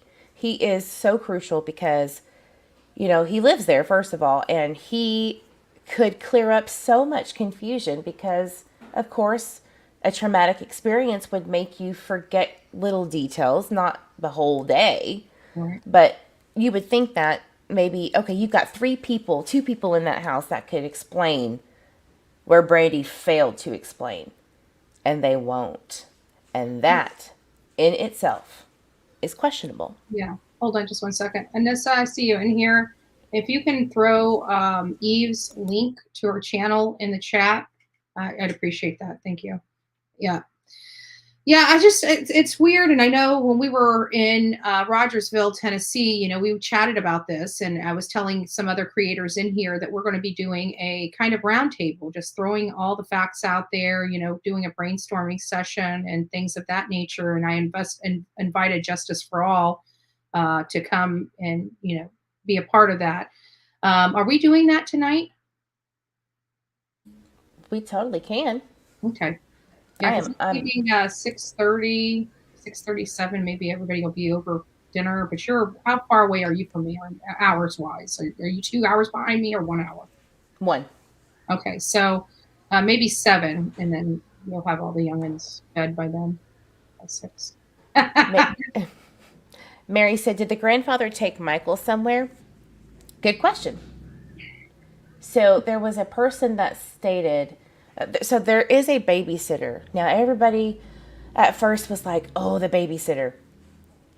So she has known, her name is Jen Hanna. She knew Tyler for years, but she just recently met the kids, specifically Michael, 3 months before he went missing. So everybody was automatically like, she's kind of new around the kids. She's very suspect. So even I looked deep into her. I mean, and she is one of those quirky, odd types. And she knows that that's just how I describe her. So some of the things she says isn't always what you would think is normal, right?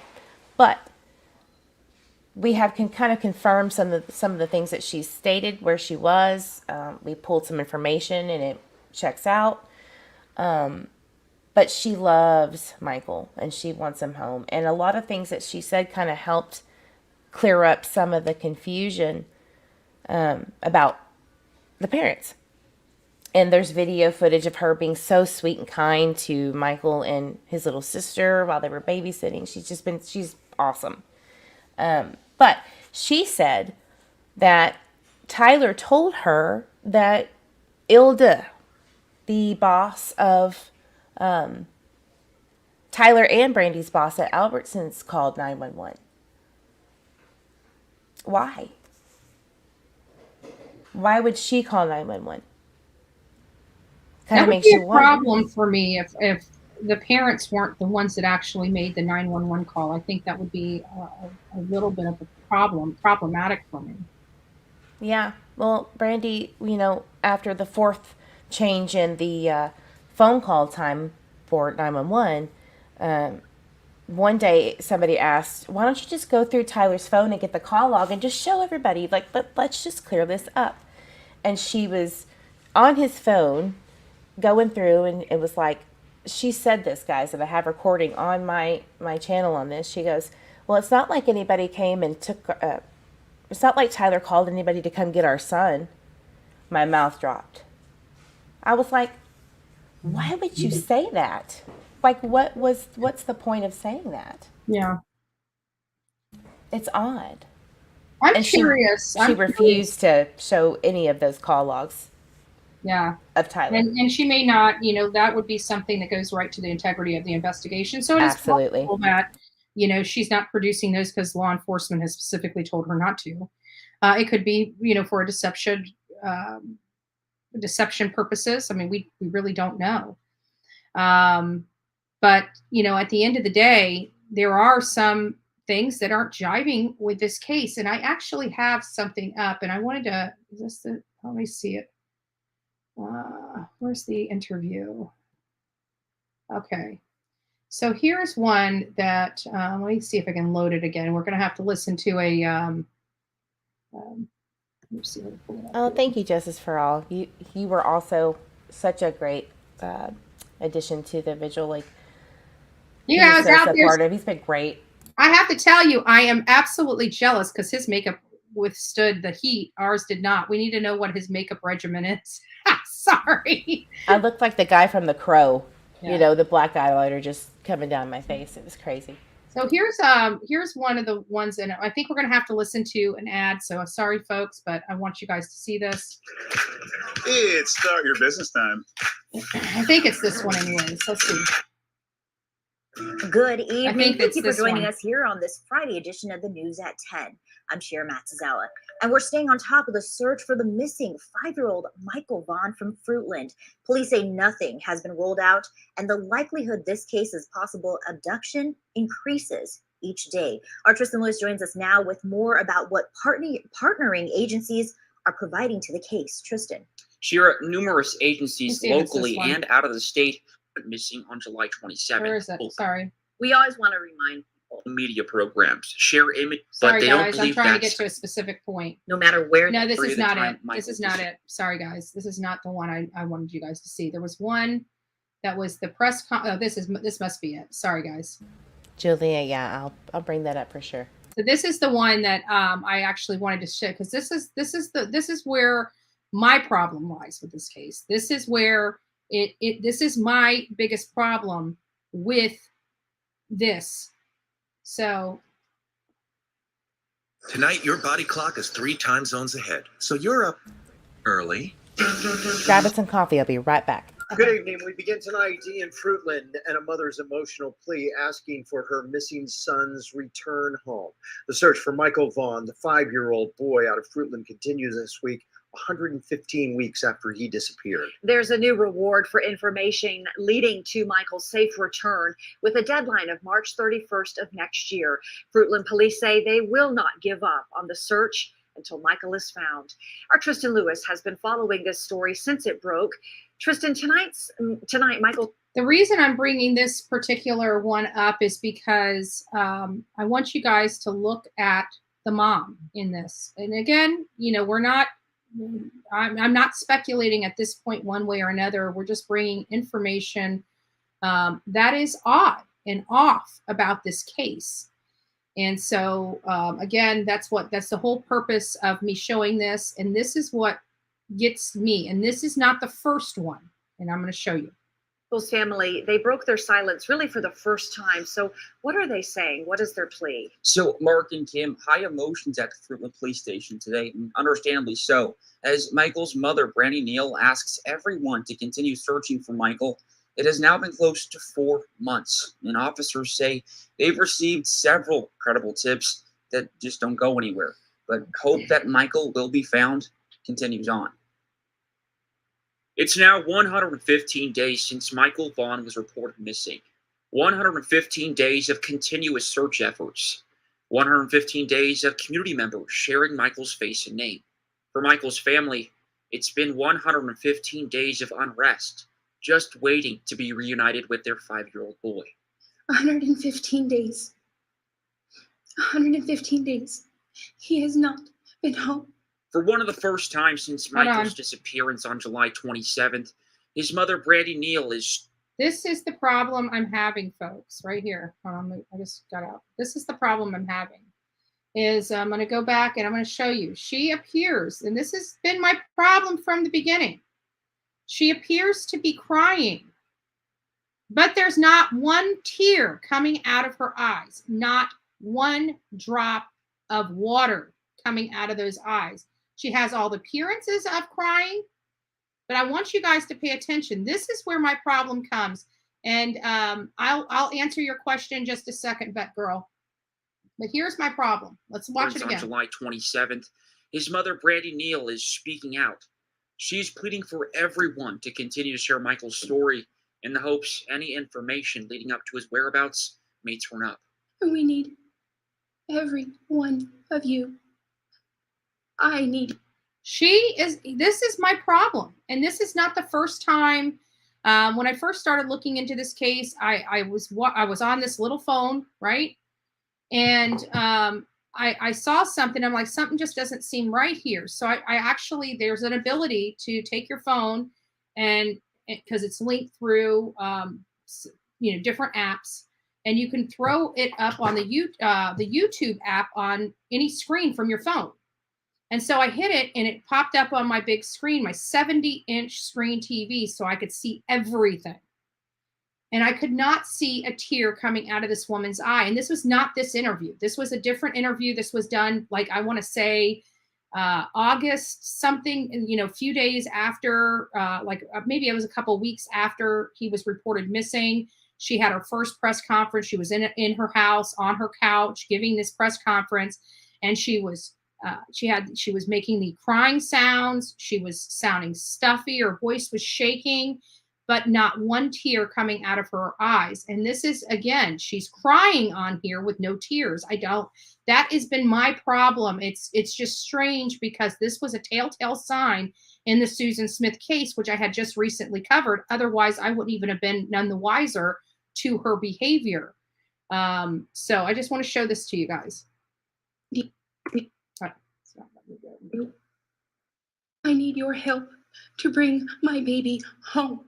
Neal describes Michael as a sweet and exciting boy who brings joy and love to not just their family, but everyone he interacts with. We miss his laughs, his smiles.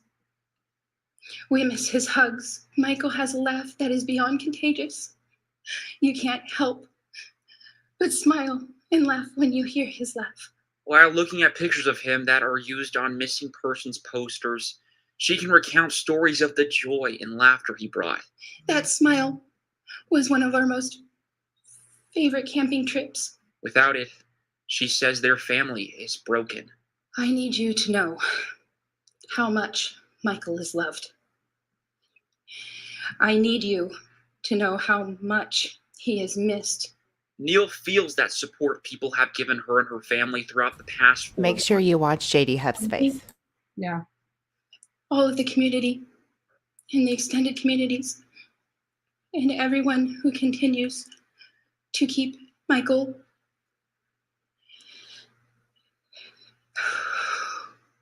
in your thoughts, in your prayers, and in your eyes. She feels especially grateful to the law enforcement agencies that have been working non-stop since July to locate her missing son.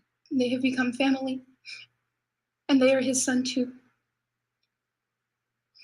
So please, please, Please help me. Please help me bring my baby home. So again, just to give people an idea of, what where my hesitation in this case is, this is not the first interview that she's cried on where she had no tears. And that's it's a problem for me. I'm sorry, but I can't imagine what anybody would go through with a missing child. I want to put that out there first and foremost. But we do monitor people's behaviors. And while people's behaviors are not always the same in the same stresses, there are some weird signs that just don't sit right with me personally.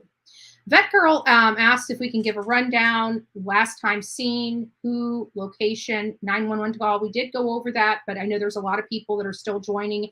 If you just want to give us an update on that, that would be great. Sure. So obviously I can only say what law enforcement is confirming, which is not much. So unfortunately, that has to be our go-to, right? Everything else is speculation at this point. But what we do know and what I have confirmed is that the 911 call was placed at 7:21 p.m. that night. He was last seen, allegedly by neighbors, at around 6:30 on Southwest 9th in Arizona, which is the corner of where you see the roads meet. They're the second house from that. The white Honda Pilot has not been cleared, but they have a pretty good idea who it is. We assume that it is an older couple. That's a white Honda Pilot. Mm-hmm. That was seen in the area. Okay. Right. Caught on CCTV footage, as well as the blue Dodge Avenger, which that has been, they have spoken to that person. It was a teenager with going to play basketball with a group of friends. Now, there were two people seen walking. One was a jogger, and the other one was someone going behind the splash pad. There's an area behind the splash pad that they thought Michael was at, which he was not, that Right. we know of. So that second person, we don't really have a lot of information on that, but that's for another day. Anyway, that's really all we have, guys, and it's really sad. That's why a lot of people were like, oh my gosh, it's been 5 months since anybody really asked some questions. It was December when people started going, man, we really got to help this mom, and that's when things started to crumble, I think. Mm-hmm. The storylines, the changing of timelines and all of that stuff. So there's really not a lot of information until after December. And that's where the Twitter weasels come in, and of course YouTube, to kind of clear that up. But I don't think that the parents really want any help. We tried so hard to get a private investigator. Harsh Reality, one of the creators on this platform, has tried to get a private investigator hired, and there's a person, very difficult person, who works kind of like the Tim Mullen of Summer Wells. Mm-hmm. She's the Tim Mullen of Brandy and Tyler, Miss Westbrook. And things have to be kind of vetted through her, and they don't want to accept anyone that won't work directly with Fruitland Police Department. Mm-hmm. The only term for that private investigator was to work with the FBI, because there have been a lot of conflicts of interest noticed throughout this case with the local police department. Guys, you have to remember, it's only a town of 5,000 people. So they know each other. Everybody knows each other. And so it kind of makes you wonder, well, what did Brandy mean when she said, if they arrest Tyler, there is a recording on this, I'll just go to JD's wife. I'll burn the whole police department down. Who says that? Wow. That's a federal crime. Yeah. So, kind of scary. But he even looked, I'm looking at his body language, and he's standing there, which is what, one of the things that we stated about Don and Candace, they never had that public appearance with law enforcement standing next to them and things like that. She actually has law enforcement standing next to her during these press conferences, which kind of give you an idea that, maybe either they're giving lip service and playing the part, or, just keeping an eye on her, letting her say what they need to say, what she needs to say. I'm not sure. But for those that are looking at the map right now, this is the location where Michael Vaughan was last seen in Idaho, Fruitland, Idaho, right at the corner of Southwest 9th Street and South Arizona Avenue. As you see, there's a lot of homes in and around this area, lots of homes that I'm trying to see if I can drag this. This is their area that they lived in, even though it's desolate. See how much land and stuff is around. This area is not, is farmland, so to speak, but the actual area that this family lives in, oops, I'm turning it all different ways here, is actually well populated. It's well populated, and this is the corner that neighbor actually said that they saw this family in. So just thought I'd throw that out there. This is the intersection that they believe he was last seen at on that date, reportedly. I want to keep saying reportedly because, we're only getting, even law enforcement, when they release information to us, 9 times out of 10 is about stuff that was reported to them as opposed to facts about the case. A lot of the facts about the case, they still keep under wraps because of the integrity of the investigation.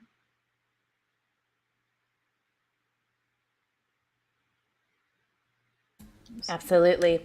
And so there was a big debacle about, people going on Twitter, because that's where, Brandy was, and it was easier to go there, I believe, to get some information. So when we were holding these Twitter spaces, we were asking these details not to question her or Tyler. It started becoming, okay, we don't really have much, so let's help you. Let us help you. And that's where the confliction started. So we were thinking about areas, right, of how if he was abducted by a stranger, where are some of the areas that this person could avoid camera, CCTV footage? And we know that there is a house near 8th and Whitley that has a camera. There's a duplex right there on Whitley that has cameras. And we did notice that on 9th Street going down away from their house, somebody has a camera on their garage, at least from September 2021. But how can they be not seen with those cameras? And how do they get out of here? Well, there's at least a good 10 ways that I have looked at myself. And it was a big battle. It was a huge battle for some reason when we said, hey, look, there's a road that goes, away from Southwest Arizona to the left.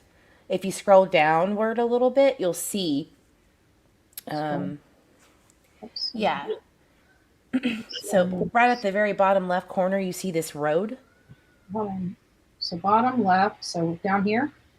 Yeah, go down south or go. You see where the house is? To the left of that. Scroll over to the left side of that field. The left side of the field. So your left might be different than mine. Other way. So right. This way? This way? Nope, the other way. Okay. There we go. So that road that goes down right there? This one here? Or this one here? Way farther down. Yeah, that one, and goes around. There's 2 roads that split off right there. Gotcha. It was impossible. Never. Couldn't happen. And I'm sitting here thinking anything is possible when you have a missing child. So there are so many ways to not only get to the river, but get to the other side. Yeah, look at that. That one road, it goes into a dirt path, and it winds all the way around here and under this overpass of 84, which brings you right down to this bingo, this Snake River. Yep. Couldn't happen. Nope. For some reason, that being addressed is a very big trigger. Mm-hmm. I don't know why, but it is. It's just not something that she thinks is possible. Mm-hmm. And that was kind of the things like, well, anything is possible. Just open your mind. Yeah. So she actually got so mad about this that she recorded the ways in and out of that neighborhood. But And forgot this one? well, she didn't. This one's not really, it doesn't appear that it's really in and out of the neighborhood because you've got to cross through some land. It's a dirt road that comes through somebody's land and over a couple people, and you're there, but there's no real access to a road other than the dirt path. Right. So how did they get out of CCTV footage?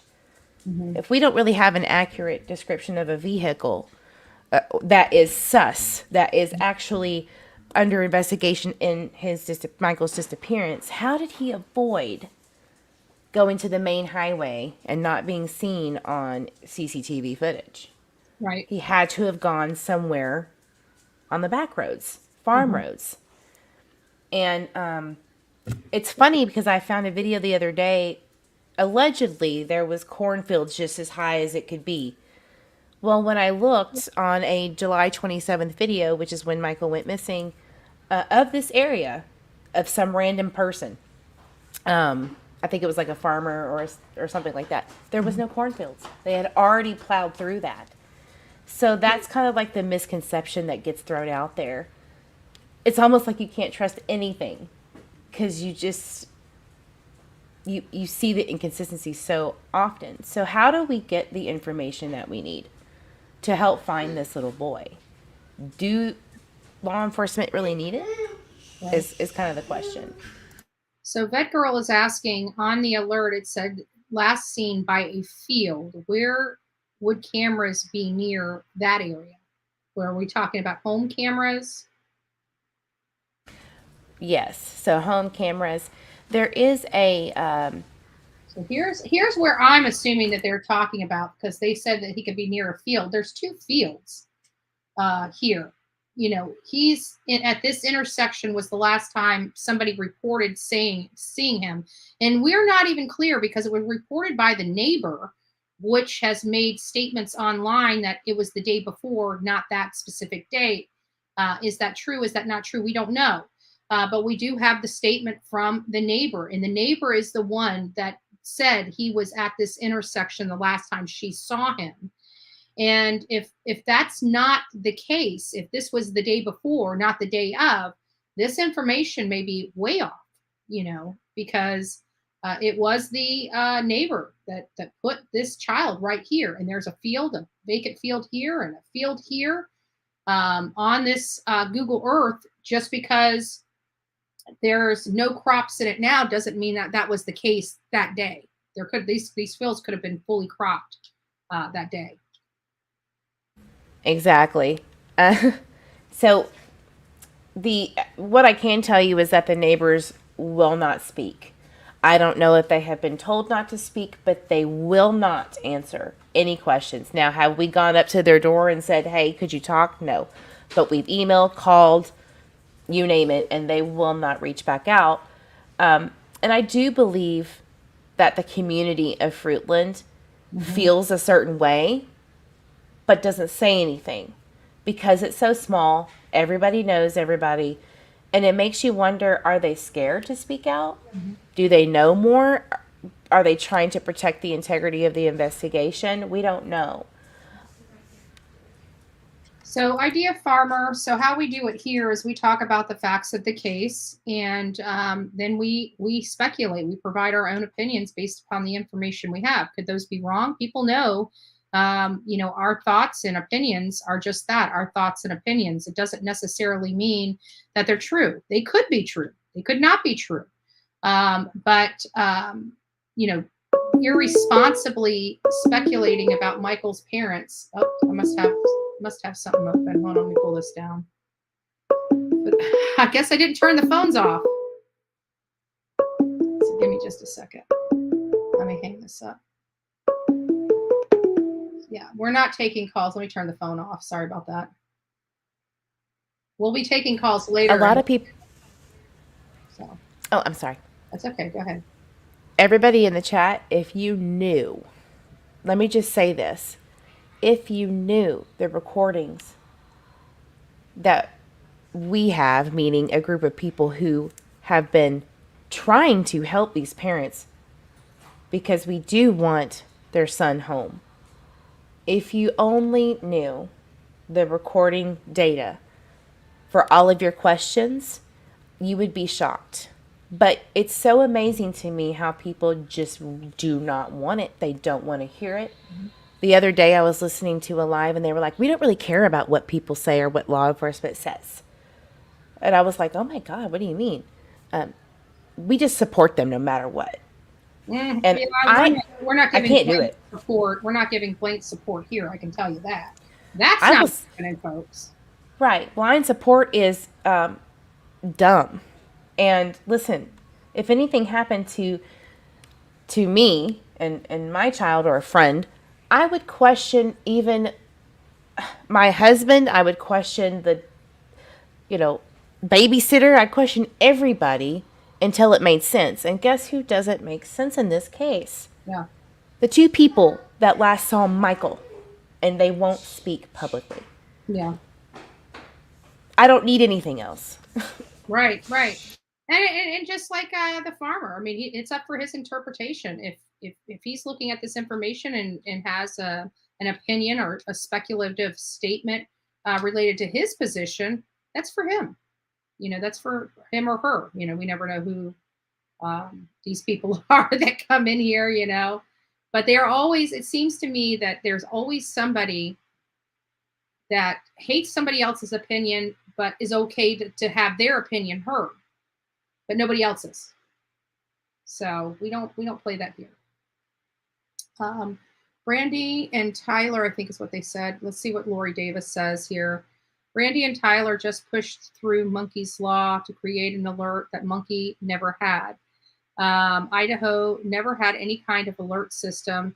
She's asking people to call their governor to ask him for, I think what she meant to say is Monkey's alert.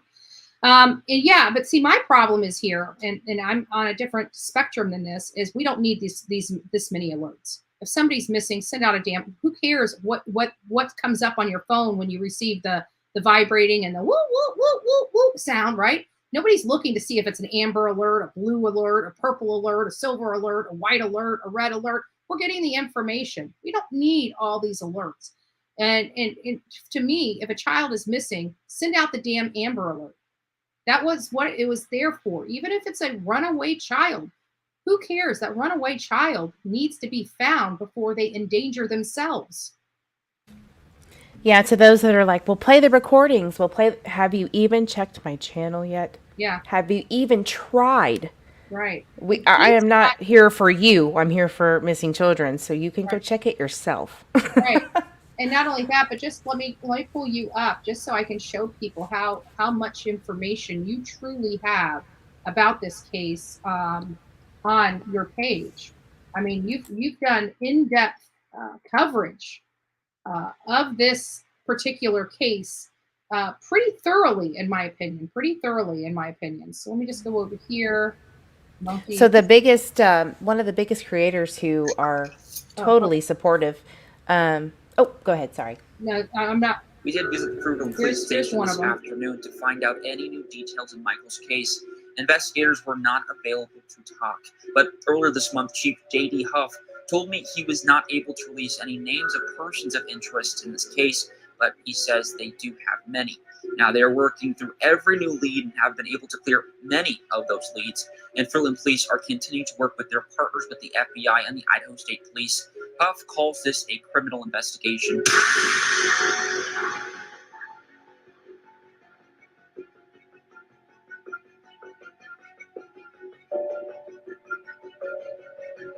A criminal investigation refers to the process of collecting information or evidence about a crime in order to 1. Determine if a crime has been committed.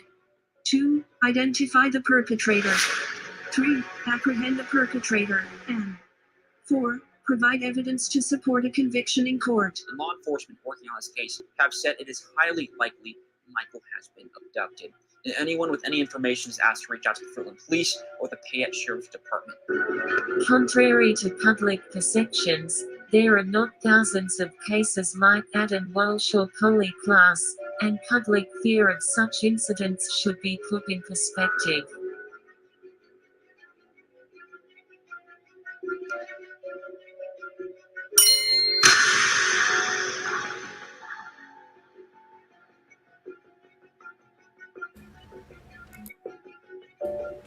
So I like to base any case that I'm going over with case studies, facts, FBI reports, DOJ reports. You got to do your research before you think you know something. Yeah. You're always going to learn something new. And I put those in videos. And then we have Michael Monkey Vaughan here. You've got 36 different videos about this case. So people want to get up-to-date information or just go from the beginning and to the current time, which is what I'm doing. I'm working from the oldest one you published up to the newest one you published. This has a lot of good information on it. I want you guys to know that. That Michael Monkey Vaughan, she has dived into this case pretty extensively. And I just want to point that out to, there are always going to be people that don't like work that somebody else does. But she's done a lot of it and spent a lot of man hours doing it. So definitely for those that want to get up to date so you understand why she may feel this way or that way, go to her page, go through her content about Michael Vaughan. It's very extensive. It's very thorough, in my opinion. And I think we both connect on this is that when you research and you start to see the patterns, you have to dive into it more. It's like it's in your blood, right? And it's not like I'm just here trying to start some drama for clicks, likes, and views. I could care less. Right. I also search in EquiSearch. I'm a searcher in EquiSearch, and that is not paid. You go out there and bust your butt in the hot Texas heat where I'm from, and you don't always like what you find. All right? It's not easy. I really do care. I really want it, just like Bullhorn and many, many others. We care about these missing children. So give it a chance before you form your opinion on anything. Yeah. Look at the information that's before you. A lot of people I find they have their opinion made and they stop looking. For example, my opinion was at first that these parents were distraught and they still are. That they were distraught. They're missing their son. But until you dive in and start looking at these videos and start seeing these signs that, I'm sorry, that are red flags to me as a person that covers these cases, is crying on screen with no tears. It counts for fake crying to me. It counts for, like, for me, if you're crying, you're crying. You're not half crying, you're crying. And so, if you notice, those are some things. Right. Brandy is and look, I'm not trying to judge anybody, but Brandy is on a YouTube channel modding, I swear, all day and night. I don't see how she does it. She gets on panel, not a lot of talk about like where to search, where's the next search. It's just fun and games to me. And that, I'm sorry, I'm going to call out that kind of shitty behavior, excuse my language. I don't think that that's appropriate when you have a missing child. If she searches so many times that she says she does, where, when, what did she find? Did she find anything? Anything to report on? It's not about that. It's about getting back to her normal life.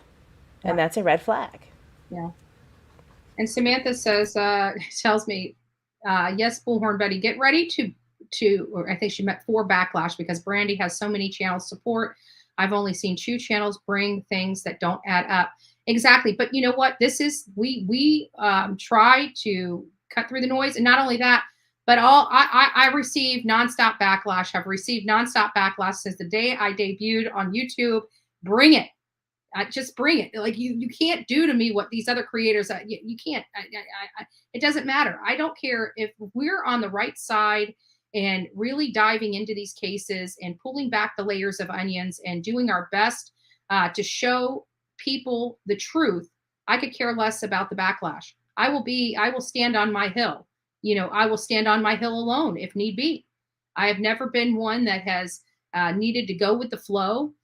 This channel was not built on going with the flow. This channel was built on bringing the realistic info for them to make their own determination of what happened. I speculate and I provide my opinions. People don't like it.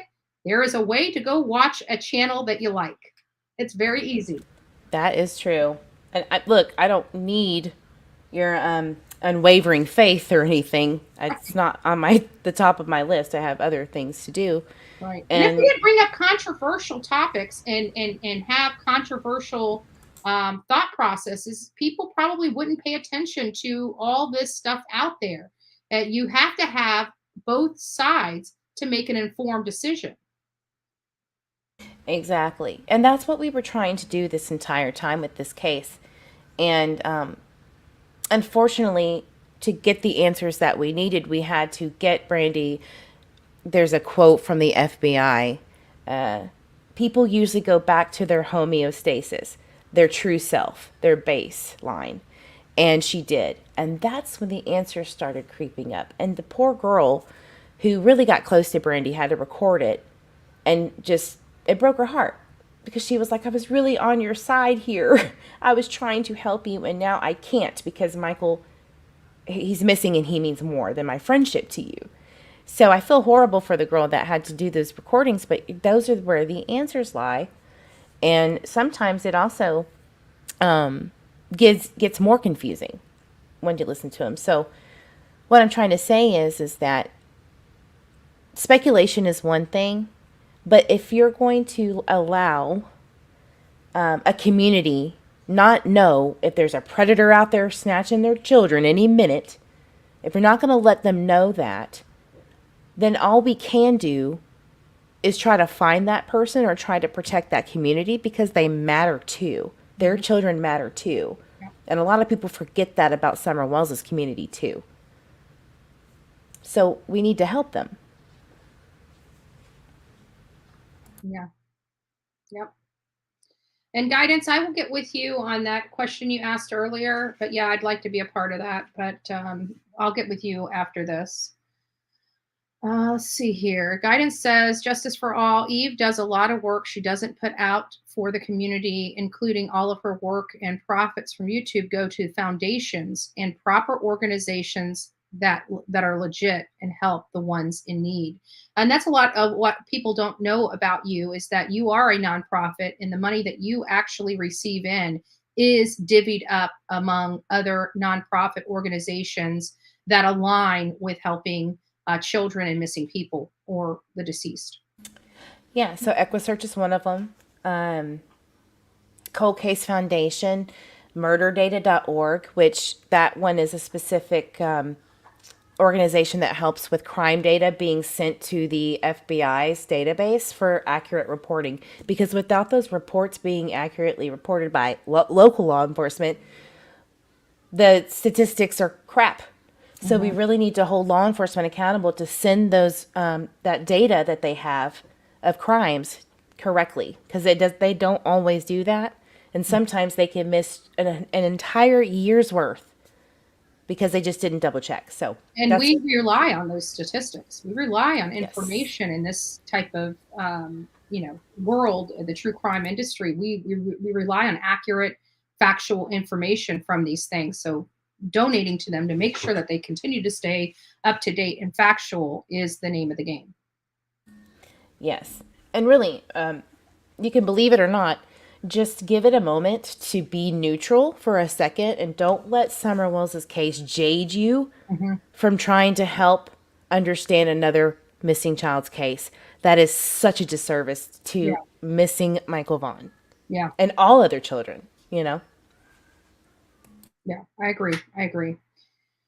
We pray that Michael does get justice. Now, we got a little bit more time. I'm going to open up the phone lines to the people to ask questions for the next half hour, maybe 45 minutes. Are you up for that? Absolutely. Okay. So I know people were calling in before the line. Don't be shy now. Yeah, don't be shy now. So we do have the line open for those that would like to call in and ask their questions. I know that this case has, grabbed the hearts of many, similar to Summer Wells. These cases have been going on simultaneously. Summer Wells, just she had a mess of attention to her, but Michael Vaughan has had some, but not a lot. So if you guys are or would like to call in, ask your question. Again, Eve has done a lot of great work on this. She's been doing a lot of great work on this. She didn't just jump in last night and start putting this information out. She's been following this case from out the gate and putting legitimate information out on her page that I think everybody needs to see. So make sure you guys go over there, review the information, sub up to her. She's got, she has good content that comes out. So the phone lines are open. Somebody with 2827. If you are, it appears that you were calling quite some time. So if you guys would like to call back, please call in. Welcome, chat. Smash that like button. Thank you, guidance. I thought it was strange that him and Summer, blonde hair, blue eyes, missing months between. Let me see what it says. Let me just pull this up here. Strange with him and Summer, blonde hair, blue eyes, missing a month between them, both the age of 5 when missing. And as we wait for calls, oh, thank you, Susan B. Thank you so much. As we go, I want you guys to watch this this video. It's pretty heartbreaking. It is a trigger warning for those that have, had a bad upbringing or a violent upbringing. You may want to consider stepping away from the TV while I play this, but this is truth. This is from a 2019 study that was done, and I put this together. So again, trigger warning to all. This may not be well taken by some, but it is the truth. It is statistics. Tom, it's just a tough subject. A recent study by Brown University showed that nearly 450 children are killed each year by their parents. My daughters were picked up on a Friday by their father to spend the weekend, and that night he pumped carbon monoxide into their bedroom and slit their throats. Searches have begun for 2 children killed by their mother in Pickens County. 9-year-old Hayden King was laid to rest today. Hayden's 4-year-old sister Harper will have a celebration of life service tomorrow morning. Here's a story that's breaking at 6 o'clock. It's all centered around the 3 people you see on your screen. The key pieces in a Middletown murder case. On the left is James Hutchinson. Police say the 6-year-old was killed allegedly by his own mother. East Los Angeles mother was charged today with killing her 3 young children. The youngest was less than 2 months old.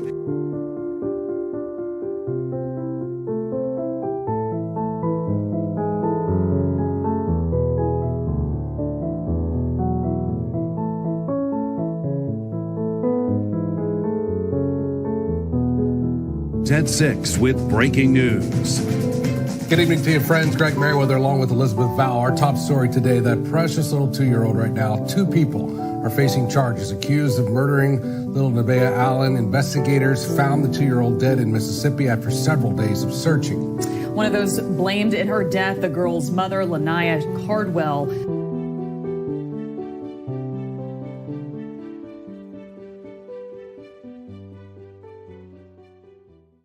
That's the sentiments of me. When is enough enough? We do have a caller. Thank you, caller, for being patient and waiting. This is Bullhorn Betty. Hey, Betty, it's Justin. Hey, thank you for waiting so patiently. Hey. How are you doing? So, what say you? What do you think about this case? What are your thoughts? Well, I would like to know if there any history of drug abuse in the from the parents either before or during, while they had children. Good question. Yes. Tyler has been pulled over with substances in his car. He actually had a suitcase full of paraphernalia. things that you would use for drugs. And I believe he's had 2 charges. One of the controlled substance charges was dropped later, but that could have been a plea deal. We don't know. But yes, we also have Brandy stating that she has, in fact, done methamphetamines in the past, and she knows what that's like. And she was actually comparing Candace and what she was on, what she thinks that she was on, and she explained that she knows that because of her past drug use. And I'm not saying that, I'm judging. That's just what she said. So, Right. yes. Okay. And so when it comes to Tyler, was that methamphetamine that was in the suitcase, or No, they did. The pipes and stuff like that? Yeah, it was pipes, right? Those little pipes that you would use, right? But no, it wasn't methamphetamines. It was marijuana. But there was I believe, a separate drug charge that was a controlled substance of cocaine that was dropped. So either way, they have a history of drug use. Okay. Yeah. That really answers a lot. Okay, And I've got to thank you. say, well, Justin, do you want to come up on panel as opposed to the phone, or because I got to say that this seems like a common theme with a lot of these children that are missing. When you peel back a layer of the onion, you find that there's violence in the home, or there's alcohol and drug abuse in the home. I mean, this is a common theme. You don't hear upstanding church people. There are some. Don't get me wrong. But you don't hear upstanding church people having this type of problem with their children as you do this other side of the coin where there's, drug use. It seems to me it's always drugs or a step parent. Yeah. That's a very common thing that I have noticed. Mm-hmm. A lot of these missing children. Yeah, and that's just from our thoughts on it when we investigate these, or we, do our work that we do out here. That is just it's just glaring. It's glaring. Look at Harmony Montgomery. Look at Serenity McKinney. Those drugs and stuff in there, and even that Lily Peters. She was murdered by her cousin brutally. And both sides of that family had substance and alcohol issues in their homes. Absolutely. Do you know if there was any cases of CPS issues? I don't know if there was any specific CPS issues, but because of the recordings, if anybody hasn't heard, trigger warning, there are recordings of one of the ladies that got close to Brandy, of her yelling at her child. There's 2 separate incidences, and those were reported in. I don't know if they were, if anything happened with that, but we can say that those have been reported. Yeah, I did hear one of those recordings. Describe what you heard, Justin, so the audience. If I recall correctly, she said she was going to, was it, you'll have to help me, was she going to choke? She threatened to choke the kid? She was like, I swear I'm going to strangle this kid. But it was the way that she aggressively yelled at her. And there was one other recording that I heard that wasn't really blasted out there. But you could hear things like, you could hear her say, "You go away." Because she's so used to hearing, "Leave me be, go away," that she starts to repeat it in the background, and your heart breaks. My heart breaks every time I hear it. And I know that she's probably stressed because obviously, she's got a missing child. But you're also on the Mean Girls channel on panel 2. So I really can't have too much sympathy at the same time. Right. Pardon me. Yeah. All right. Well, thank you for Thank answering you, those Justin. questions. It was nice to hear from you, and I see you in chat. Thank you for being here. Yeah, let me know. Send me that link this evening, and I'd love to join. Yeah, I will. Once I set it up, I'll make sure it's texted to you. Okay. Thanks. Dear. Bye-bye. So if I know that somebody else was trying to call in 2827. If you want to call back in, you can. The lines are open. I saw that Hellcat tried to call in and was unable. It won't let you call. I can't do like call waiting on Google Voice. So if it's not letting you call in, it's because somebody else is on the phone. So, but we definitely want to. Oh, good Lord. We're having a conversation, Karen. I haven't even stepped foot in Idaho, but I guarantee if I go to Idaho, I will have a lot more information than what is being broadcast on YouTube or Google. It makes you wonder why it's taking so long. Around. Karen, do you have evidence supporting they didn't do anything?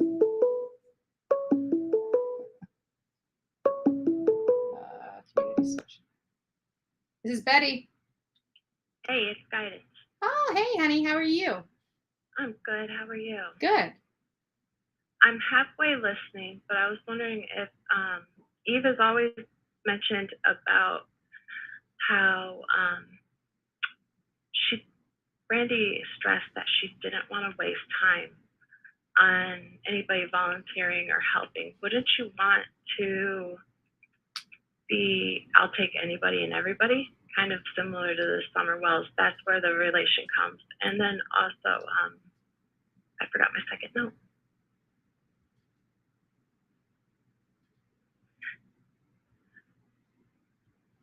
So the first question is, reiterate your first question for Eve. It's more of if Eve is better at explaining this part, but there's been multiple people that have offered time. Okay, so it's related to the search efforts. You know, she seems like she wants people to help, but doesn't really want people to help. Is that what I'm understanding? Yeah. Okay, yeah. Eve, you have a comment on that? Doesn't want people to waste their time. Right. Right. She did state that coming to search would be a waste of everyone's time per law enforcement because they've already gone over these areas so much. Which is, I get it. But at the same time, sometimes searches, when you go over them 3, 4, 5, 6 times, you'll find something new. Something, you know, rain washes things up to the surface of things. Whatever it may be, I would, as a parent, I would say yes to anything. Please. Yeah. Because if they already searched the area and already cleared the area, what harm could it take for somebody to have additional eyes on it? And Right. and that's my thing. I always go out there because, you know, we've been out at places. We found where, you know, things were left there that shouldn't have been left there, and had to turn those things over to law enforcement. So the idea that, and this comes back to how I feel, you know, we support law enforcement. We love law enforcement. We black the blue, but this idea that they are perfect in everything they do is not a really accurate statement, because they're humans at the end of the day, and humans make mistakes. Absolutely. Big example, Mayaka Haji. Yeah. Mayaka Haji was just a total strategic and tactical failure, in my opinion. They moved the search grid 45 minutes away from the last place that they saw him alive, which was, I never understood it then. I'll never understand it to this day, because we were out there. They were trying to convince the world that they had water above their heads out there. And I find it awfully funny that JLR and myself, with a few other people, were out there every day and we didn't drown or have to swim. Yeah, and I know a little background on that. I'll just keep it at that. But I just wanted to compliment you guys on highlighting Monkey, and I know how passionate Eve is on this little man. Thank you.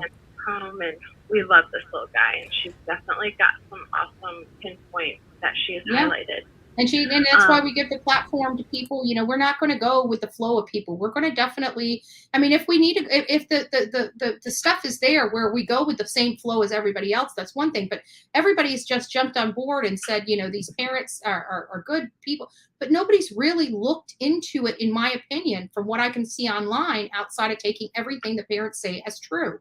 We like to have that divide where, is it true? Is it not true? Let's have that conversation. Let's have the conversation of behavior and what has transpired over this last year. Let's have that conversation.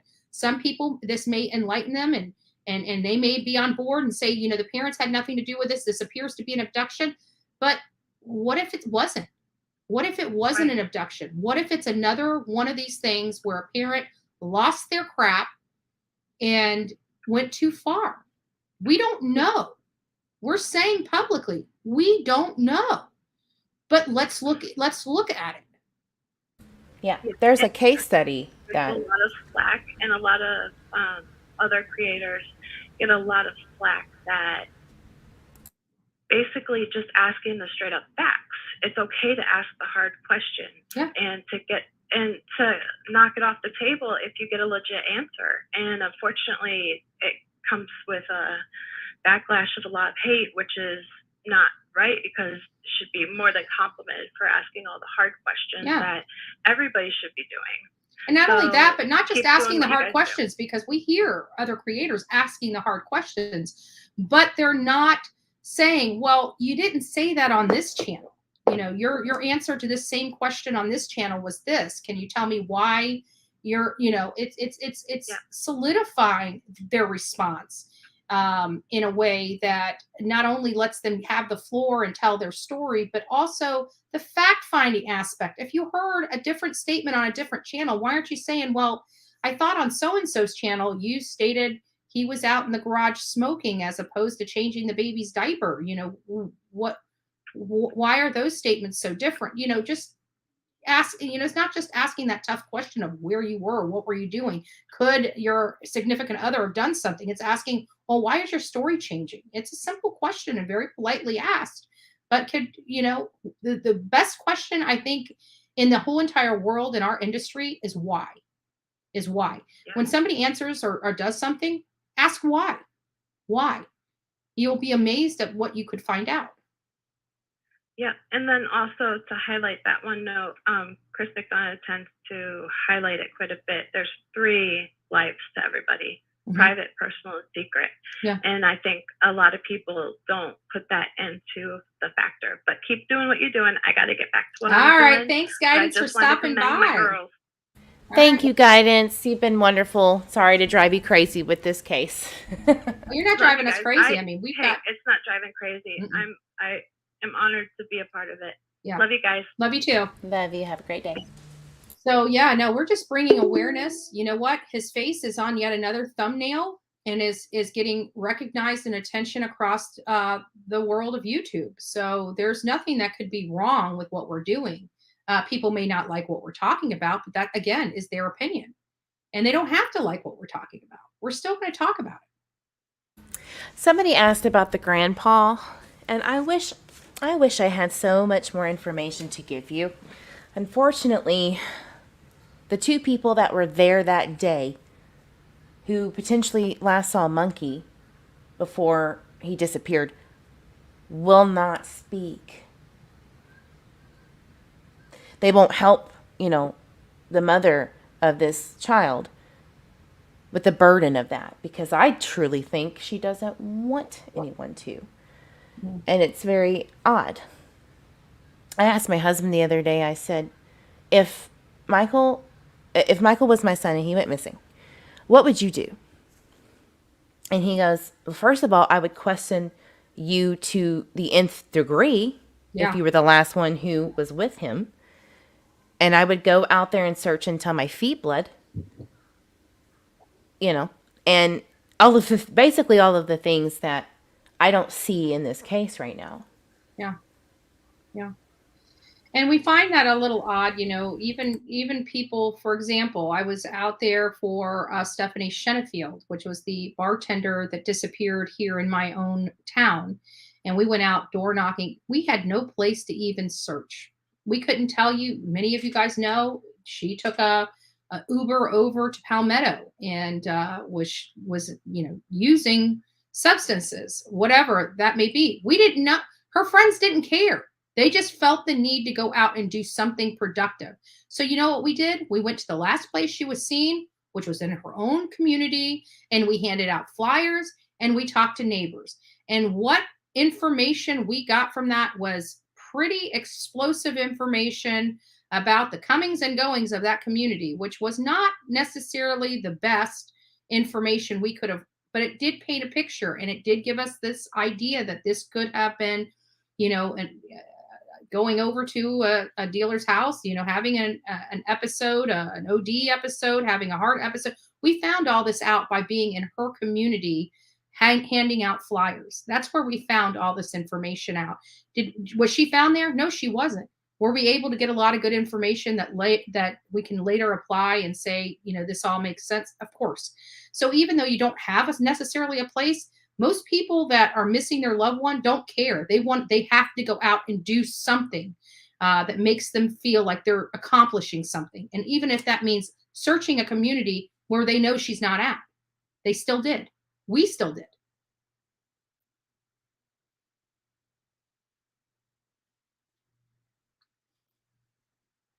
Eve must have stepped away. Potty break. No, please call with any questions you have, she says. Because she looks and lived completely different from the Wells. She got treated completely different. Nobody asked the hard questions. And it's possible, but that's why we are bringing this case up. Not only are we bringing awareness to Michael Monkey Vaughan's case, which again, somebody had brought up how he was never called Monkey when this originally came out. They were talking about him being MJ or ML. Yeah, I think it was MJ. Is what the family called him, what the law enforcement said his name was. And then all of a sudden Monkey came out. But then I read an article that said, if you call him Monkey, he may not come to that name. And I'm thinking, well, if you called him Monkey all the time, why wouldn't he be coming to the name of Monkey? And, just little tiny crazy things like that just perk my ears up and perk my speculation up and make me wonder where Monkey came from when law enforcement is calling him MJ and says that's his nickname. And then all of a sudden we hear, well, his nickname's Monkey, but he won't come to Monkey if you call him. It was just odd. Yep. A lot of those little oddities in this case. I'm telling you, it's so much like Summer Wells' case, just with the prettier bow, prettier cover. Not to mention the fact that Summer's case blew up immediately. Michael's didn't.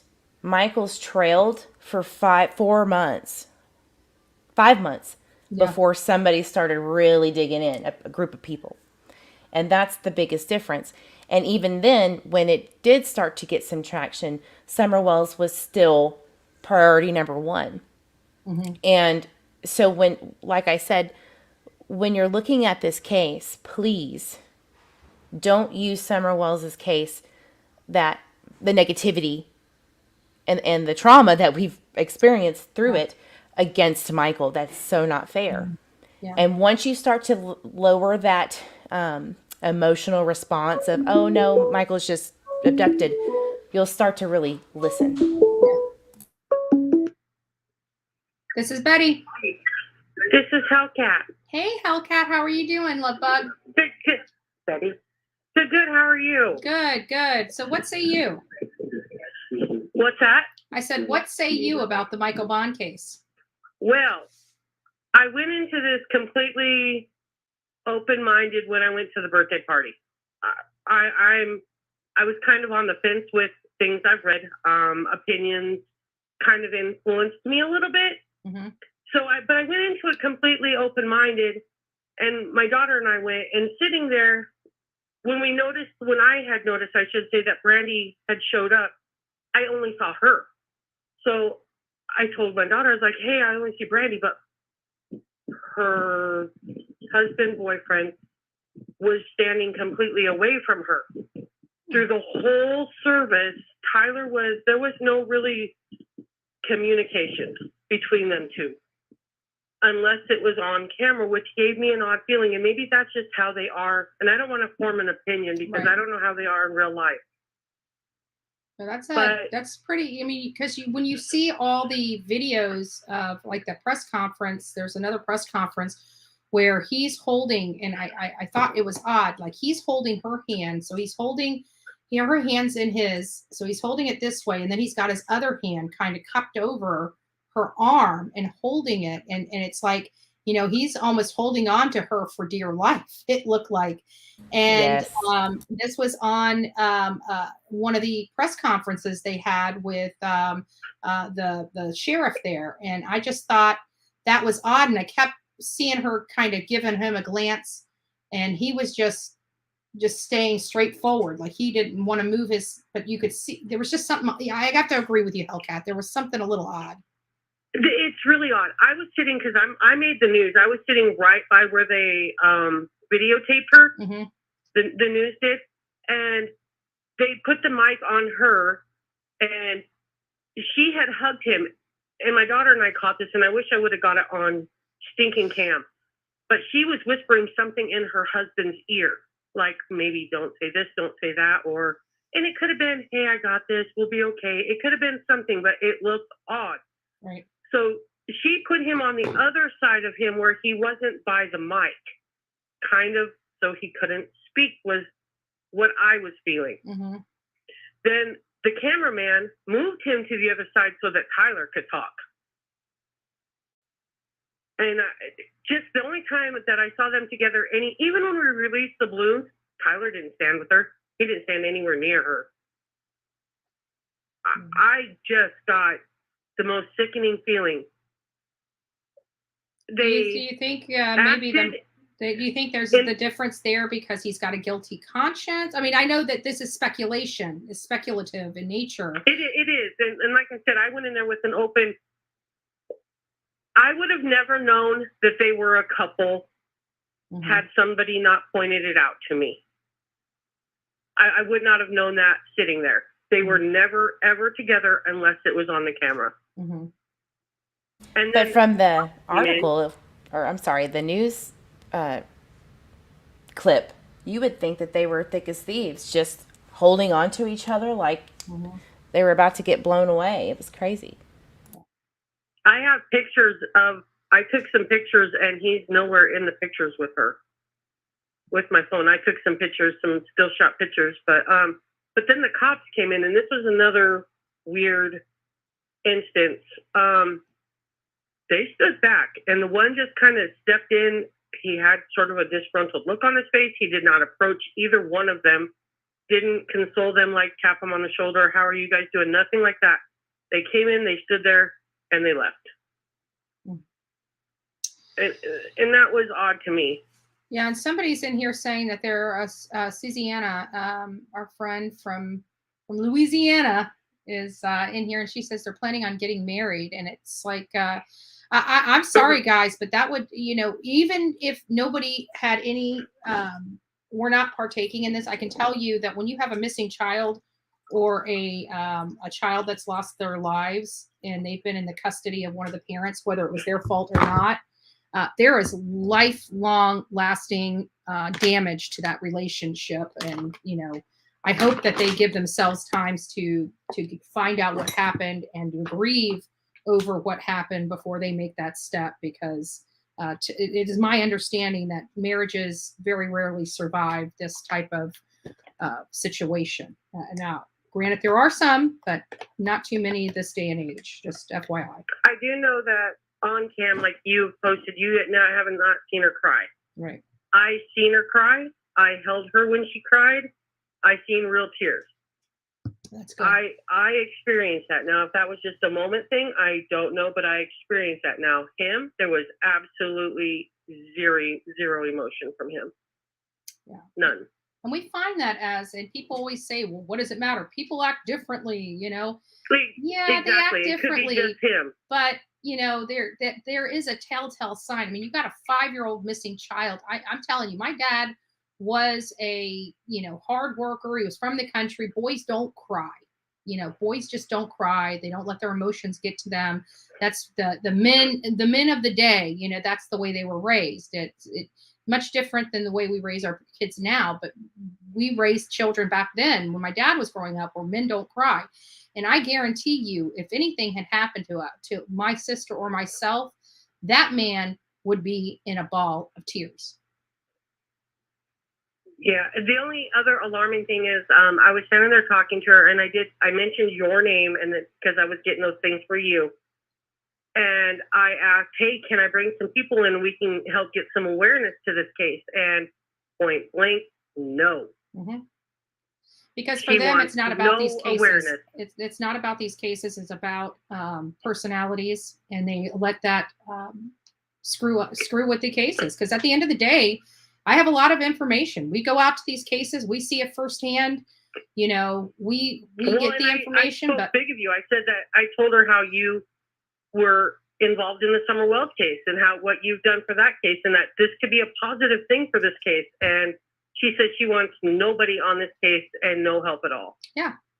Well, first of all, we don't give people free passes because they cry on camera or cry on cue. We dig down into the deep of this case. We talk to a lot of people. We talk to neighbors. We talk to their coworkers. We talk to everybody. We get a good sense of who these people were before their child left. That's, because what we were seeing with Don and Candace Wells was completely opposite of their past behavior. They were coming on trying to garner sympathy. But then when we dug into and realized how violent both of them were, it kind of removed that mask of, there are these grieving parents. Because at the end of the day, I'm not saying they're not grieving parents. People can do horrible things to their child and grieve because of their actions. They can still miss their child and realize they went too far and still have normal, natural emotion for their child missing and still have done the most despicable, heinous thing they could have possibly done to the kid. Yeah. I'm not saying that applies here in this case. I'm not saying that. I'm just laying a foundation. Right. And when like I said, I went into this open-minded completely. I try to get facts before I try to form an opinion, but I kind of have an opinion now. Yeah.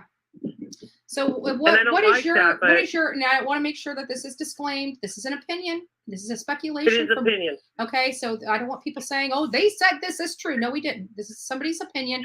So tell me after everything that you saw with your own eyes, firsthand knowledge, firsthand witness to certain behaviors and stuff, what are your thoughts being that close? Because I have not met these people. I have not seen their body language outside of what I'm seeing online.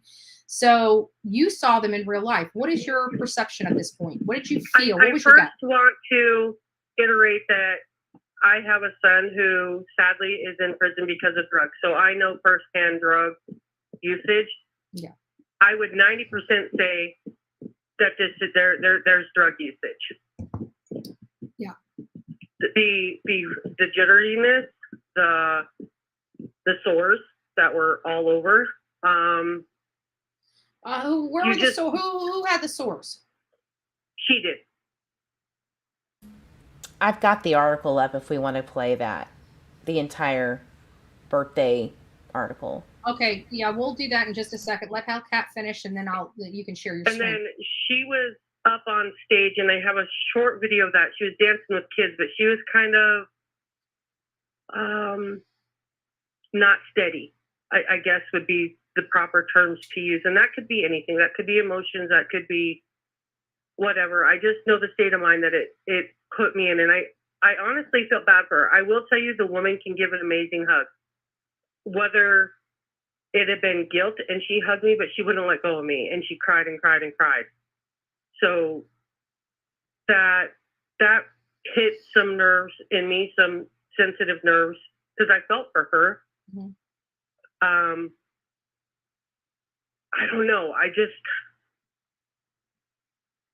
I'm still on the fence. She's either 100% guilty, and this is just my opinion. I want to iterate that right now. Or she's covering for him. I felt that because when she whispered in his ear, I sort of felt like she was telling him what not to say on the news. And I really wish we would have got that on camera, because she hugged him with her face away from the camera so the camera wouldn't catch it, but it was facing me and my daughter. Mm-hmm. And she was whispering in his ear. Yep. And that's why people don't realize, you know, they always dog me for always having my camera rolling, but my camera always rolls, and you'd be amazed at what we catch on those cameras. Yeah, I wish I didn't take my camera with me, and I should have. I only had my phone, and I've got quite a few pictures of her.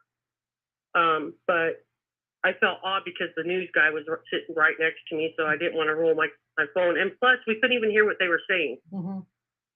So, but she was definitely whispering something in his ear, and that could have been anything. Like I said, After your shindig there for the birthday party, you know, which was, I'm sure, was of you know, it was melancholy because it was his birthday. He probably wasn't there. You know, a lot of emotions from people coming from all over the area to celebrate his day. Would you say that when you were there, your gut instinct kind of said something's not right at the time, or did you blow it off and now kind of hindsight's 2020 now coming back and saying, you know, now that I'm looking back, something wasn't right? Tell me how you were feeling at the time as opposed to after.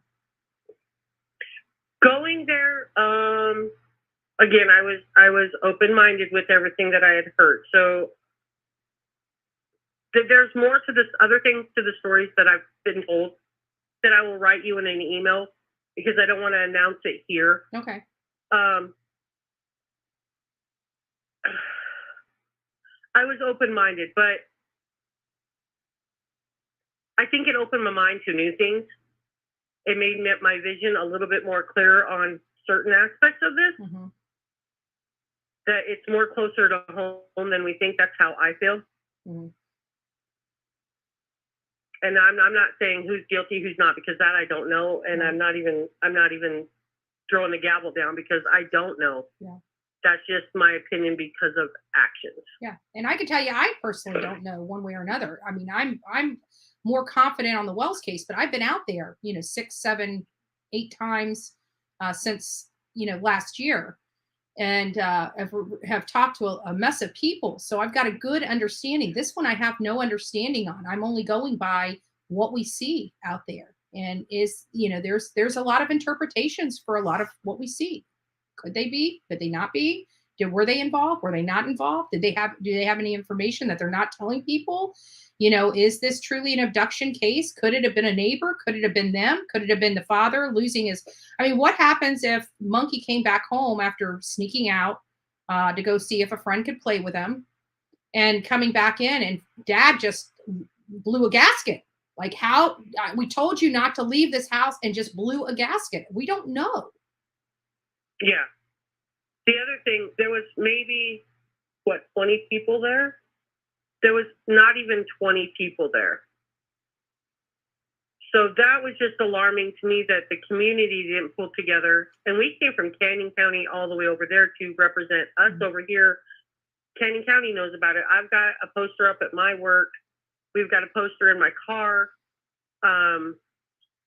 There's a huge support group over here, but there was maybe 20 people at this event. And that was alarming to me, that if the community were pulling together for them as a whole, why were they not there? Right. And then we got a question here for you, and it says, what are your thoughts of the rest of the community? I guess you kind of touched on that you believe that the rest of the community would have been there if they had supported these parents, but that, you know, there could have been other things. People didn't know about it. People, you know, whatever. But you were out there. What was it like being around other community members, and what do you feel? How do you feel they felt about this case? Most of them that I met and talked to were supporting Brandy as a whole. I didn't really talk to anybody about Tyler, because Tyler's name just was never really brought up. That is interesting. Everything that day was about Brandy. Like, where's Brandy? Let's cut these balloons off. Where's Brandy? We need it for the cake. But Tyler's name was never mentioned. Little odd. Why is, the community is coalescing around Brandy, but it doesn't appear that they're coalescing around Tyler. So, and somebody did say that law enforcement has confirmed or stated publicly that she was at work at the time. But unless I could be wrong about this, but there are a lot of women that stick by their man because of domestic violence situations, and they go down this road and allow things to happen to their children because they're scared. Whether it's right or wrong, you would think Mama Bear would come out and just say, I've had enough. But did you get, an inkling that there might be hints of domestic abuse in that home? I mean, I'm sure you probably can't say one way or another, but just to throw that out there. No, I'm a domestic survivor, but I didn't feel that. Okay. I felt like she controls the situation. I completely felt like she controls the situation. Mm-hmm. Yeah. And there was a gentleman that came in with the cops. He wasn't in uniform, however, he had a badge on his hip and a gun, which I am assuming maybe a PO. That's kind of where I went with this. Mm. And he went up to Tyler. He sort of acted like family, kind of. He hung out with Tyler at the time. He's the only cop, law enforcement, I'm going to address him as law enforcement, that was around, that addressed any of the family. The other law enforcement stood in the back, walked in a little bit, and just all stood there with their arms crossed, did not say nothing, there was no announcement of them. They just came in and stood there. They didn't talk to nobody, and then they left. And that was Cy. Cy is one of the sweeter, softer side of, the family. He's helped search for Michael. I think he would be more closer than any of them. You can see them hugging in other news reviews and stuff. So that is actually interesting to me that we can get in probably one-on-one because it's too close, maybe, in my opinion. I was just talking about you, Crayon Man, earlier in this segment. I was wondering where my Crayon Man was. So it's nice to see you in here. Good morning. Sorry, go ahead, Hellcat. Oh, I forgot what I was going to say. He was a very nice man. After the balloon release, hold on, I got to get away from the barking dog. After the balloon release, she being Brandy, had a kind of a mental breakdown and went around the side and was screaming and hollering. I don't know what was said at that point because I didn't really hear it, but she had a mental breakdown. And they all went over there, excluding Tyler did not go over there, but that gentleman and another lady went over there to help console her. Odd behavior from a father. You would think he would be over there consoling his wife that's going through this horrific time. It's odd. So, and the fact that he did fail at least one polygraph that we've confirmed. I don't know if he failed the second one. We just know law enforcement said he will not need to do this again. I heard that the second test was inconclusive. Wow. Now, I don't know how factual that is. That's rumor around here. Eve, do we know what time Mom left for work, or is that still, we don't know? Yeah, she left for work at 12 to 12:15. She said that she started her shift at 12:30. Gotcha. So there we go. We did get a confirmed time. So 12:15, starting her shift at 12:30. Now that was confirmed by law enforcement? No, but it's been confirmed by Brandy on numerous interviews and stuff, but not by law enforcement, no. Okay. Gotcha. So thank you, CR, for your lovely support of this channel. We appreciate it. So there are some definite questions with this case, and rightly so. I mean, if you have a father figure, or a father, the biological father of this child, and this child's under his care, and mom's at work, grandpa's not at home, and he's responsible for baby sister as well as him, and this child disappears, and now you have him failing polygraph tests and him having weird behavior at things like birthday parties for his son, his missing son. no emotion, it does, we do have a right to question that.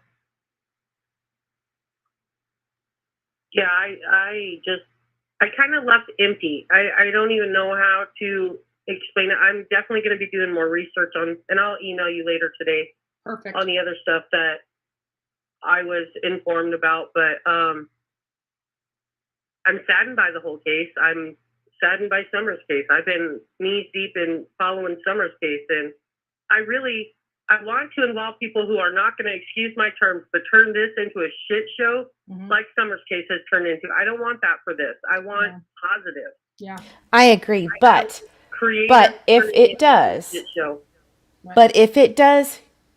because it just may, do not let that deter you from getting justice for Monkey, because other people don't matter as much as that missing boy. Do not get involved in all of that craziness. You have a choice as a viewer and as a member and a subscriber. You don't have to engage. Just focus on Monkey. I completely agree. This is it, and I hate to say this, and people can think what they want to me. This isn't about Brandy. This isn't about Tyler. This is about Monkey. And the only thing she kept saying in there, we're bringing him home. We're bringing him home.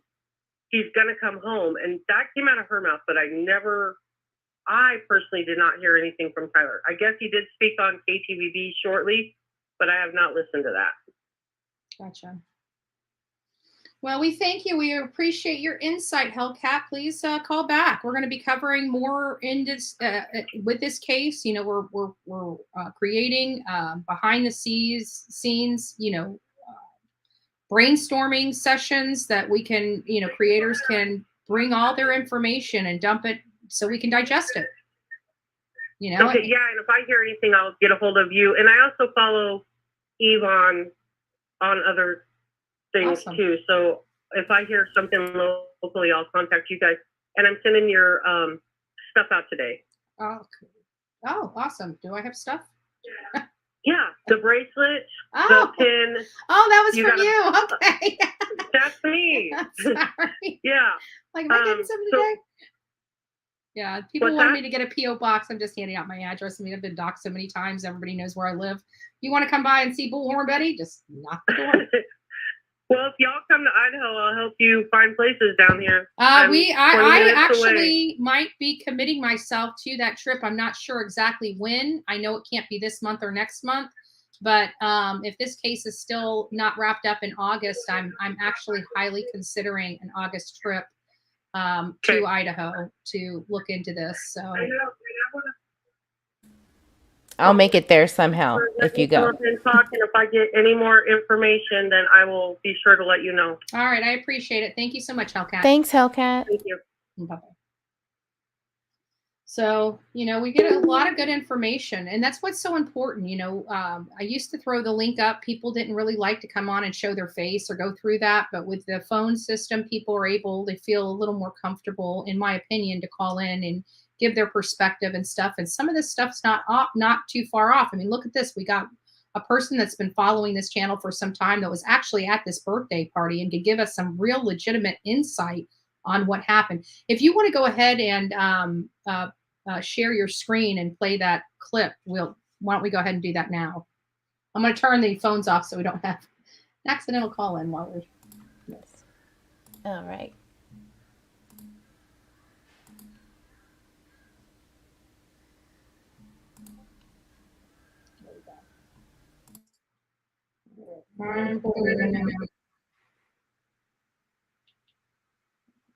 Well, I'll pull you out until you're ready so people can see what's going on. Sorry, 1 second. I've got 18 tabs up because people are asking and I'm like lining them up.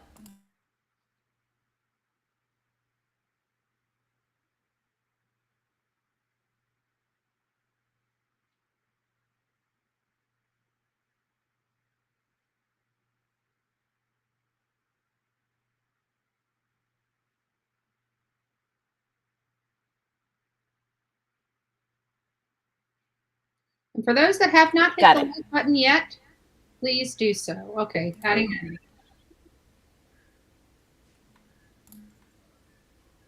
Let me know if you can hear it, guys.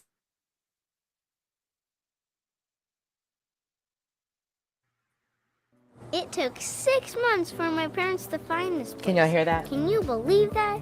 It's a good Yeah, we thing can we hear it. kept a credit union, otherwise it would have been a lot more expensive.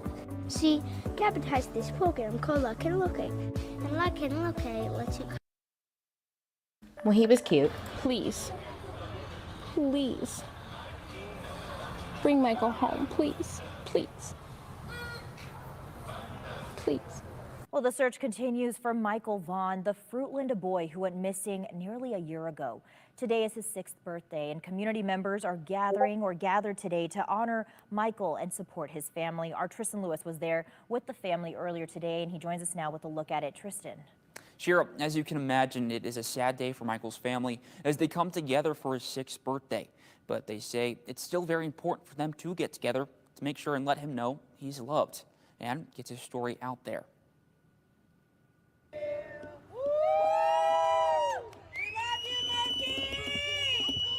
Blue balloons take to the sky in honor of missing Fruitland boy Michael Vaughan.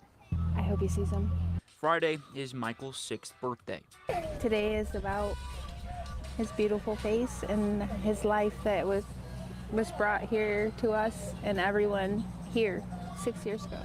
The first time in 6 years his family celebrated the day without him. He's beyond missed and beyond loved, and we need him. We need him. Michael went missing on July 27th, 2021.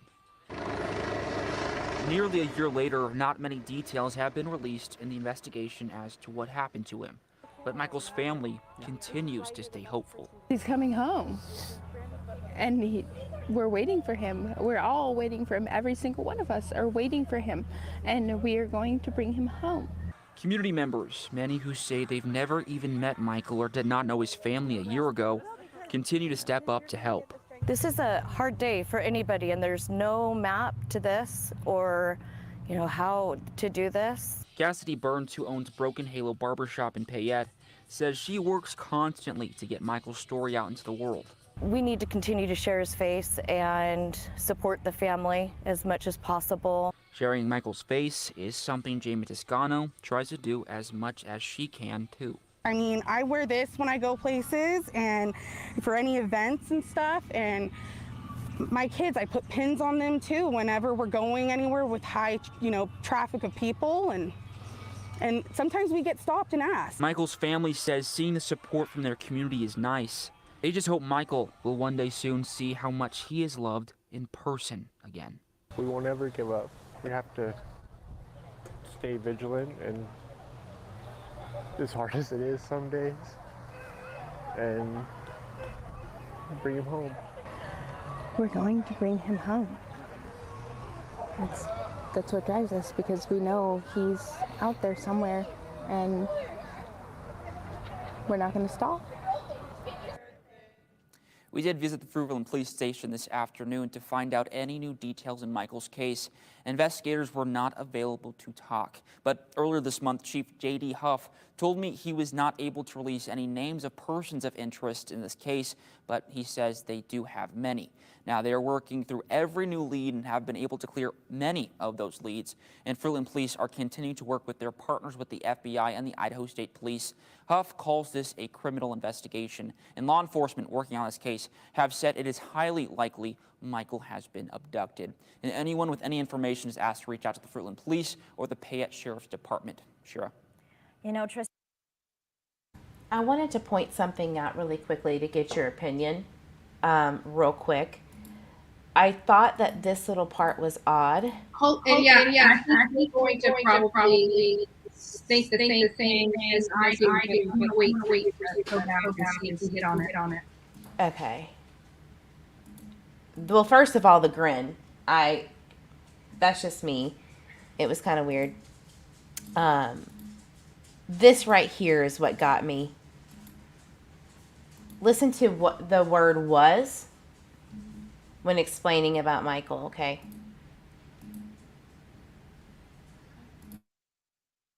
Today is about his beautiful face and his life that was brought here to us and everyone here 6 years ago. The first time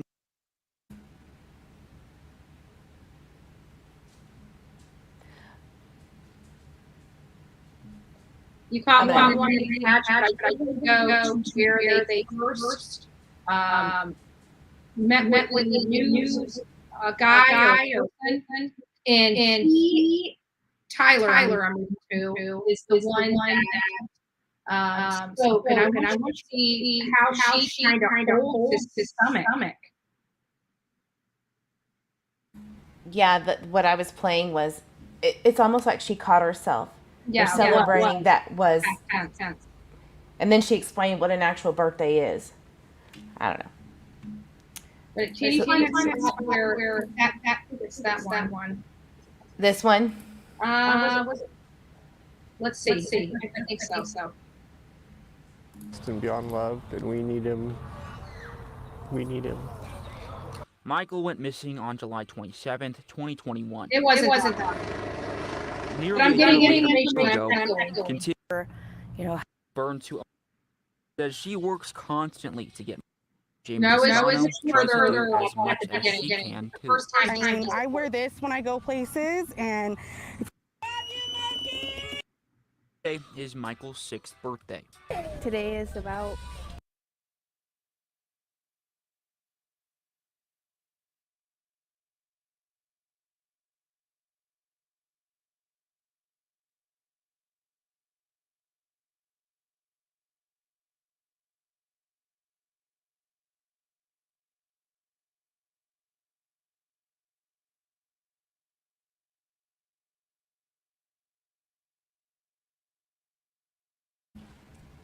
I think we got it.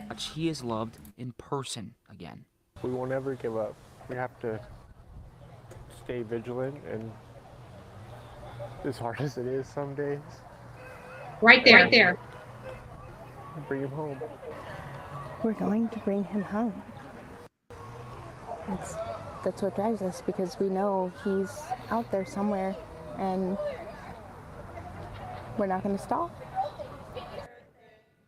We did visit the Fruitland Police. So I think we got the minutes. You can go ahead and exit that out. Thank you. It's causing us to echo a little bit. Yep, we know we were echoing, but it was just the way the screen share. Sorry about that. That's okay. It happens. I knew exactly what. But yeah, they were. Granted, they're trying to think positive, but I don't know if I would be showing a smile on my face to the public. I know you're trying to say stay positive and trying to say your kid will be home, your kid's coming home.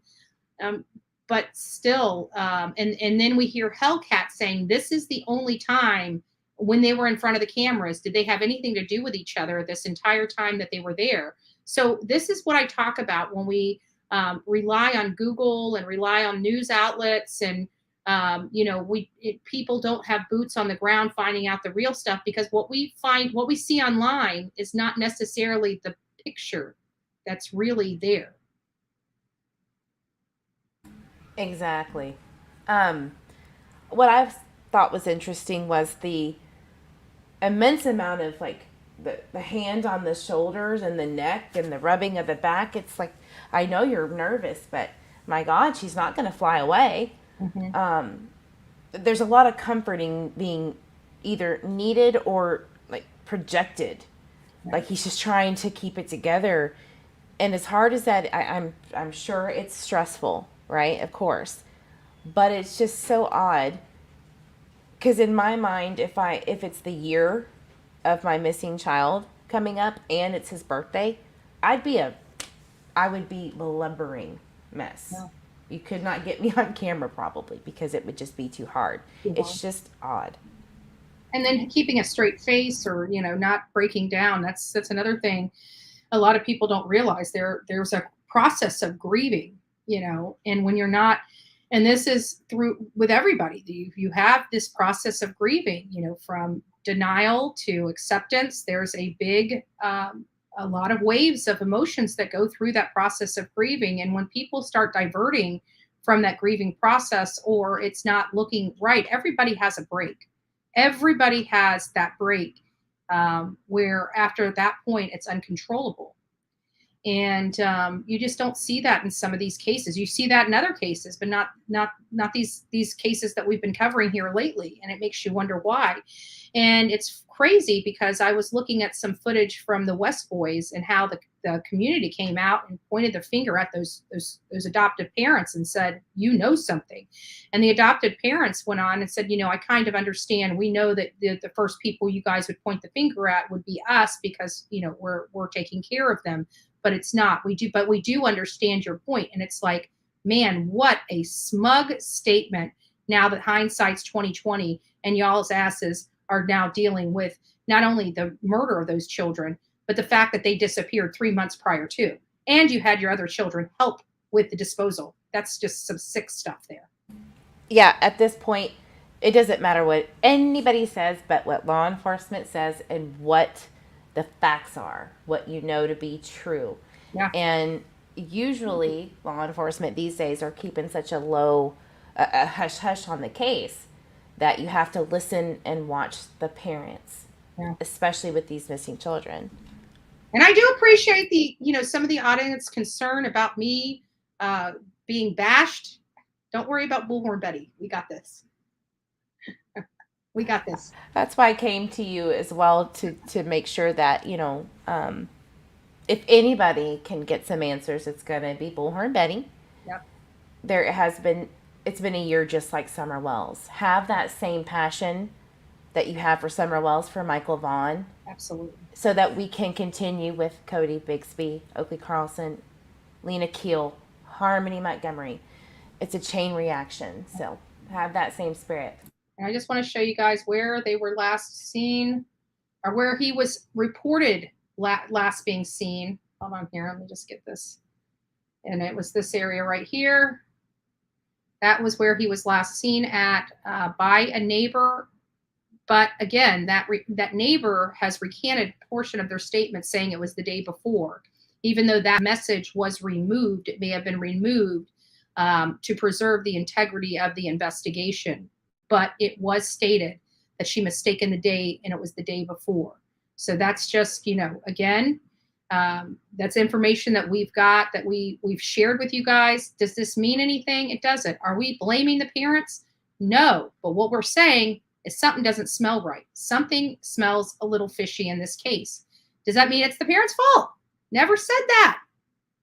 We're just saying something stinks in this case, and we're willing to dive into the case to find out what's stinking to high heaven. That's what we're doing. I wanted to pinpoint that, these amazing people who start these Facebook groups to basically collect data when a missing child is reported and out in the news. People are screenshotting, sharing. I mean, data is gold. And we have that. For instance, I think 3 or 4 different articles stated that he was last seen at 7:30. Then it changed to 6:30.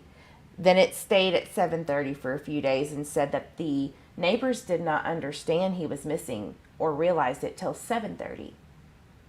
Yeah. Well, guess what? The 911 call was at 7:21. That makes more sense than this whole 6:30 business.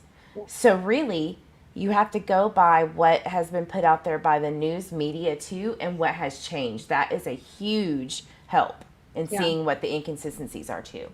Yeah, and inconsistencies, those things matter, Somebody being in a garage and somebody changing a diaper, those details matter. Why does it matter? Because it lets you know their level of thinking. It lets you know whether they're changing the details of their story, whether they're changing their timeline. If they're lying about this, what else are they lying about? These minor details that some people like to, dismiss are some of the key pieces of information we need to be paying attention to. Because why?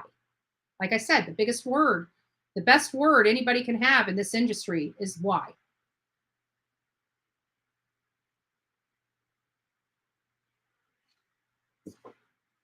So, is there anything else that? Oh, there's another question that I was thinking of, and I just forgot it. It was in there a second, and then gone another second.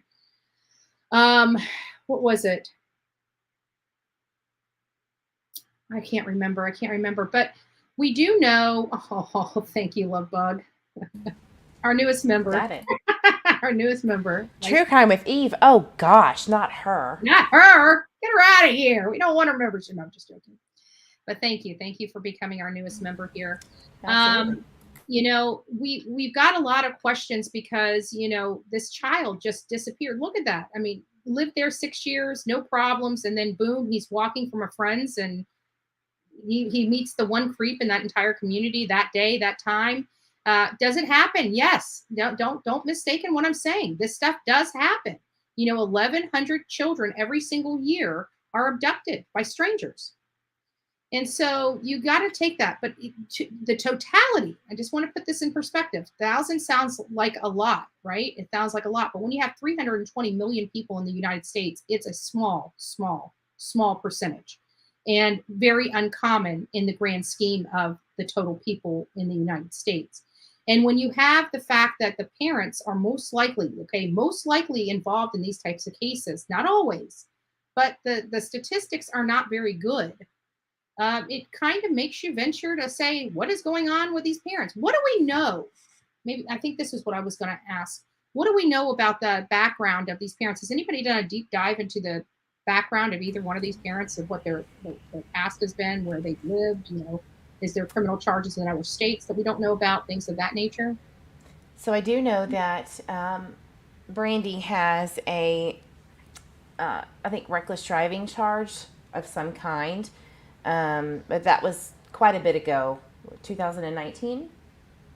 Okay. I'll have to double check and get back to you on the exact details. You know, but Brandy grew up in Washington, Texas. Her father is a ex-Navy, and he actually threatened one of the girls the day before Tyler had his Miranda rights read to him. And I don't know if that was some kind of retaliation, if he knew about it. I don't know. But there was a heightened point in February that the family really started to attack anybody that kind of questioned anything. So there's that. But with Tyler, he grew up in Ontario, Oregon, with his father, Robert Vaughan, excuse me. Who do they live with? Do they live with her father or his father? They live with Robert Vaughan, which is Tyler's father. Randy Neal, who is Brandy's father, lives in Iowa. Ironically, the mothers of both Brandy and Tyler, they're estranged, odd, they don't speak. You know, they have a strained relationship and they don't really talk much about it. One time I heard that Tyler stated on a recording that his mom was just kind of like lackadaisical about Michael missing. Oh, he'll show up. Very odd behavior from both the mothers. So, gotcha. Yeah. Gotcha. Interesting information. Well, guys, we went way overboard. Eve, I just want to thank you for all your time, all your information. Guys, please go up and sub up True Crime with Eve. She's got a wealth of information related to this case. She really does. If this is a case that strikes a chord in your heart that you want to get a little more educated on, you want to learn a little more details about, she has a playlist designated to Michael Vaughan that you can go to and just play every single one of her videos just related to Michael Vaughan if you guys would like to get some more information and make your own determination, your own opinion, and in your own speculation. You can go there. The reason why I say your own opinion, your own speculation is because we really don't have anything from law enforcement, as we usually don't in these types of cases. And this is where I tell you, it's so crucial if people want information to get somebody on the ground and, you know, dive into this, you know, ask questions, talk to people and stuff like that. And again, we are going to watch this and monitor this case, but, you know, I'm planning on committing myself to an August trip to Idaho, to this specific area, to find out more information that we can get back to the public. Yes, thank you for having Michael in the headlines on your channel. Everybody, please just keep an open mind when reviewing this stuff. We do not want to bash parents. That's not what we're here for. We're here for Michael Vaughan.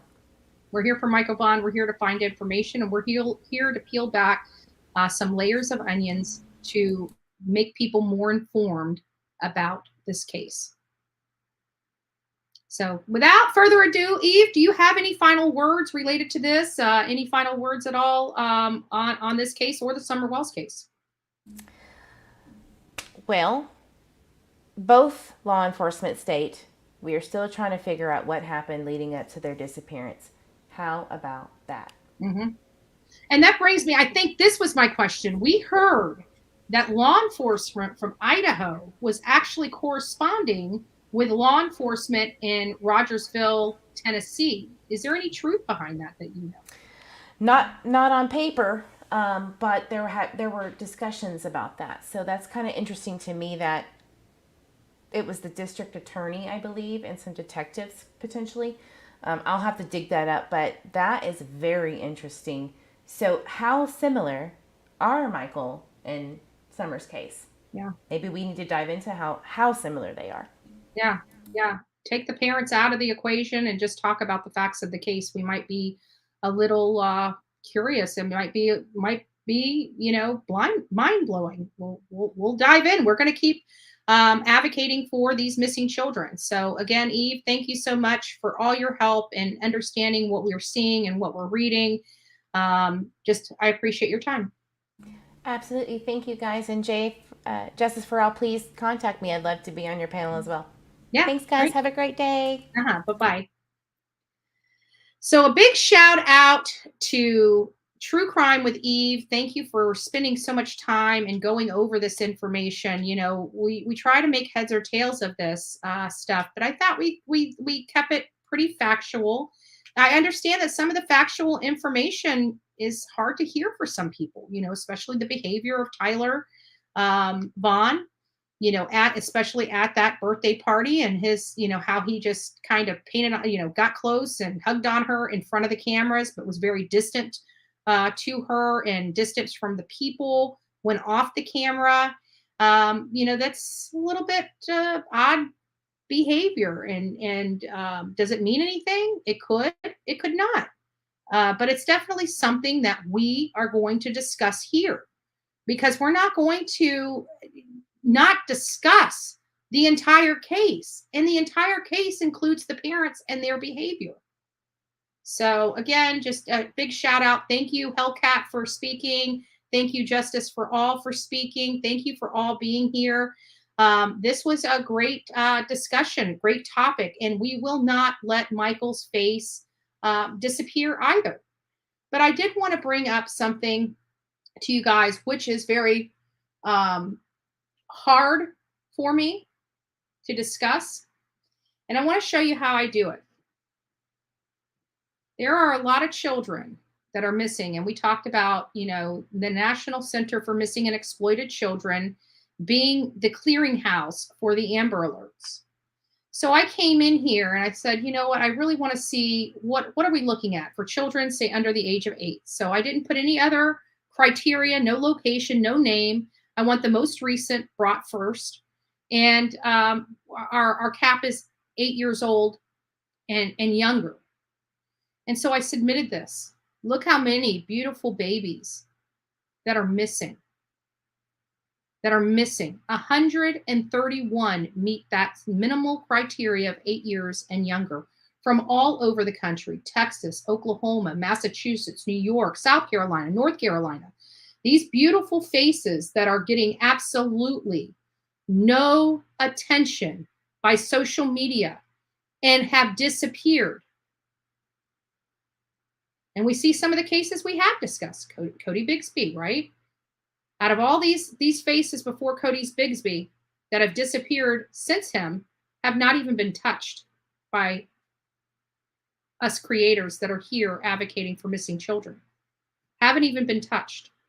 And we've got so many. And these things go back for years and years and years. As you see, Summer Wells, Cody Bigsby. We have the West Boys in here. We have Keel in here. That girl, Oakley Carlson is in here. There's Orrin and Orson. We barely scratch the surface of all the children that need to be broadcasted and that need the help of social media. We don't even talk about them.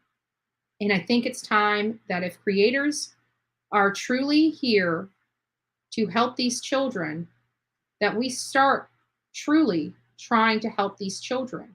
There's a lot of cases that are cold, that, we could be brought. We don't need to have a whole session like we did on Michael Vaughan today to bring awareness to these cases.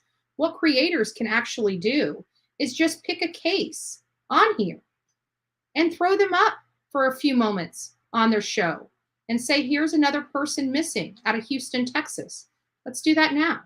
So we have Cody Davis out of Houston, Texas, that is an 8-month-old child, disappeared on June 14th, very recent. Look at that beautiful baby's face, right?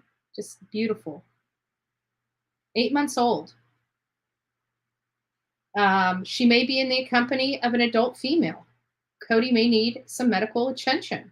This is what upsets me as well. They said this is what Fruitland told us, that Monkey could not be considered an Amber Alert because they had no vehicle or no perpetrator.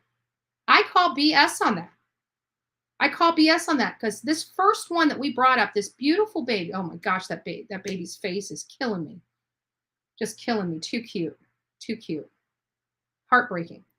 And here they have no vehicle description, no person that they can reference other than she may be in the company of an adult female. You know what I'm saying? So Monkey could have technically been on the Amber Alert. Because at the end of the day, it's to bring exposure to their face and pump their face all over the United States so anybody anywhere can identify a child as missing and start looking for that child. So it makes me wonder, did law enforcement know something way back when about this case as to why Michael Vaughan wasn't truly on the Amber Alert? Because if it was possibly an abduction, which they're still saying it's very possible that this child was abducted, how does that not rise to the level of an endangered child to be put on the Amber Alert? That does not make sense to me. That does not make sense to me at all. Just one person's opinion.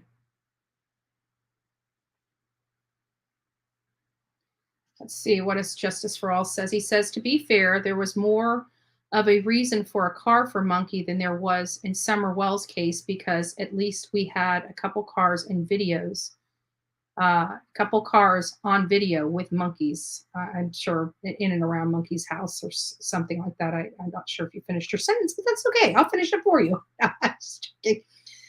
But this is what we could do as creators. We could go on the Center of Missing and Exploited Children, the National Center of Missing and Exploited Children, and just give a few moments of the channel to an active missing child. And here is one of them. I opted to take this one. It was the very first one there. There was no rhyme or reason for me picking her. But look at that beautiful face. And this child is missing. It does appear that it's possible that this child may still be alive and in the company of an adult female, which is great.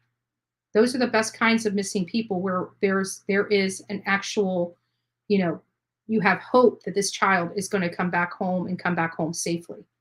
And at the end of the day, I do this for that. I want these children to come back home and come back home safely. I don't want to be going to a funeral for one of these children. Nobody does.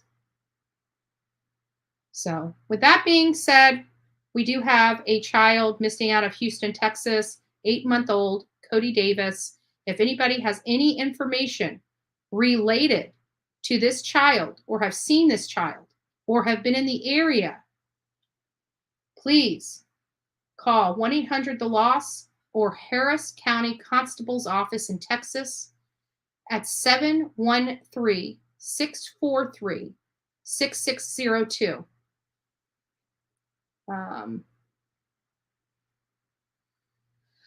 So what is it, Palestine? Okay, I guess you're talking to somebody else. But with that being said, this is we're wrapping up our segment for today, guys. I really appreciate all your time and energy and learning more about the Michael Vaughan case, learning about Cody Davis's case.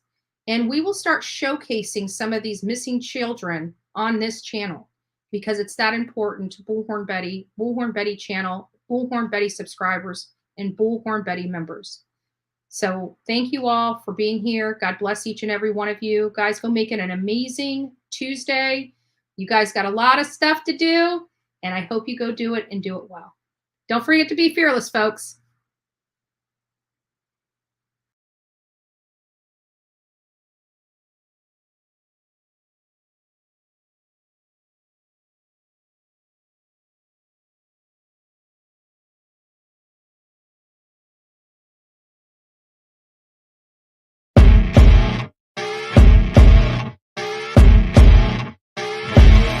As you wake up in the morning, you want to find the latest, greatest information about criminal cases and have an intuitive conversation about the suspects associated with these cases. Head over to the Bullhorn Betty channel on YouTube.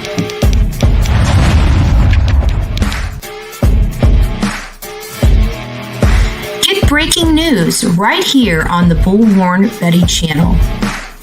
Welcome to the Bullhorn Betty Coffee Club. Enjoy your stay and enjoy your day.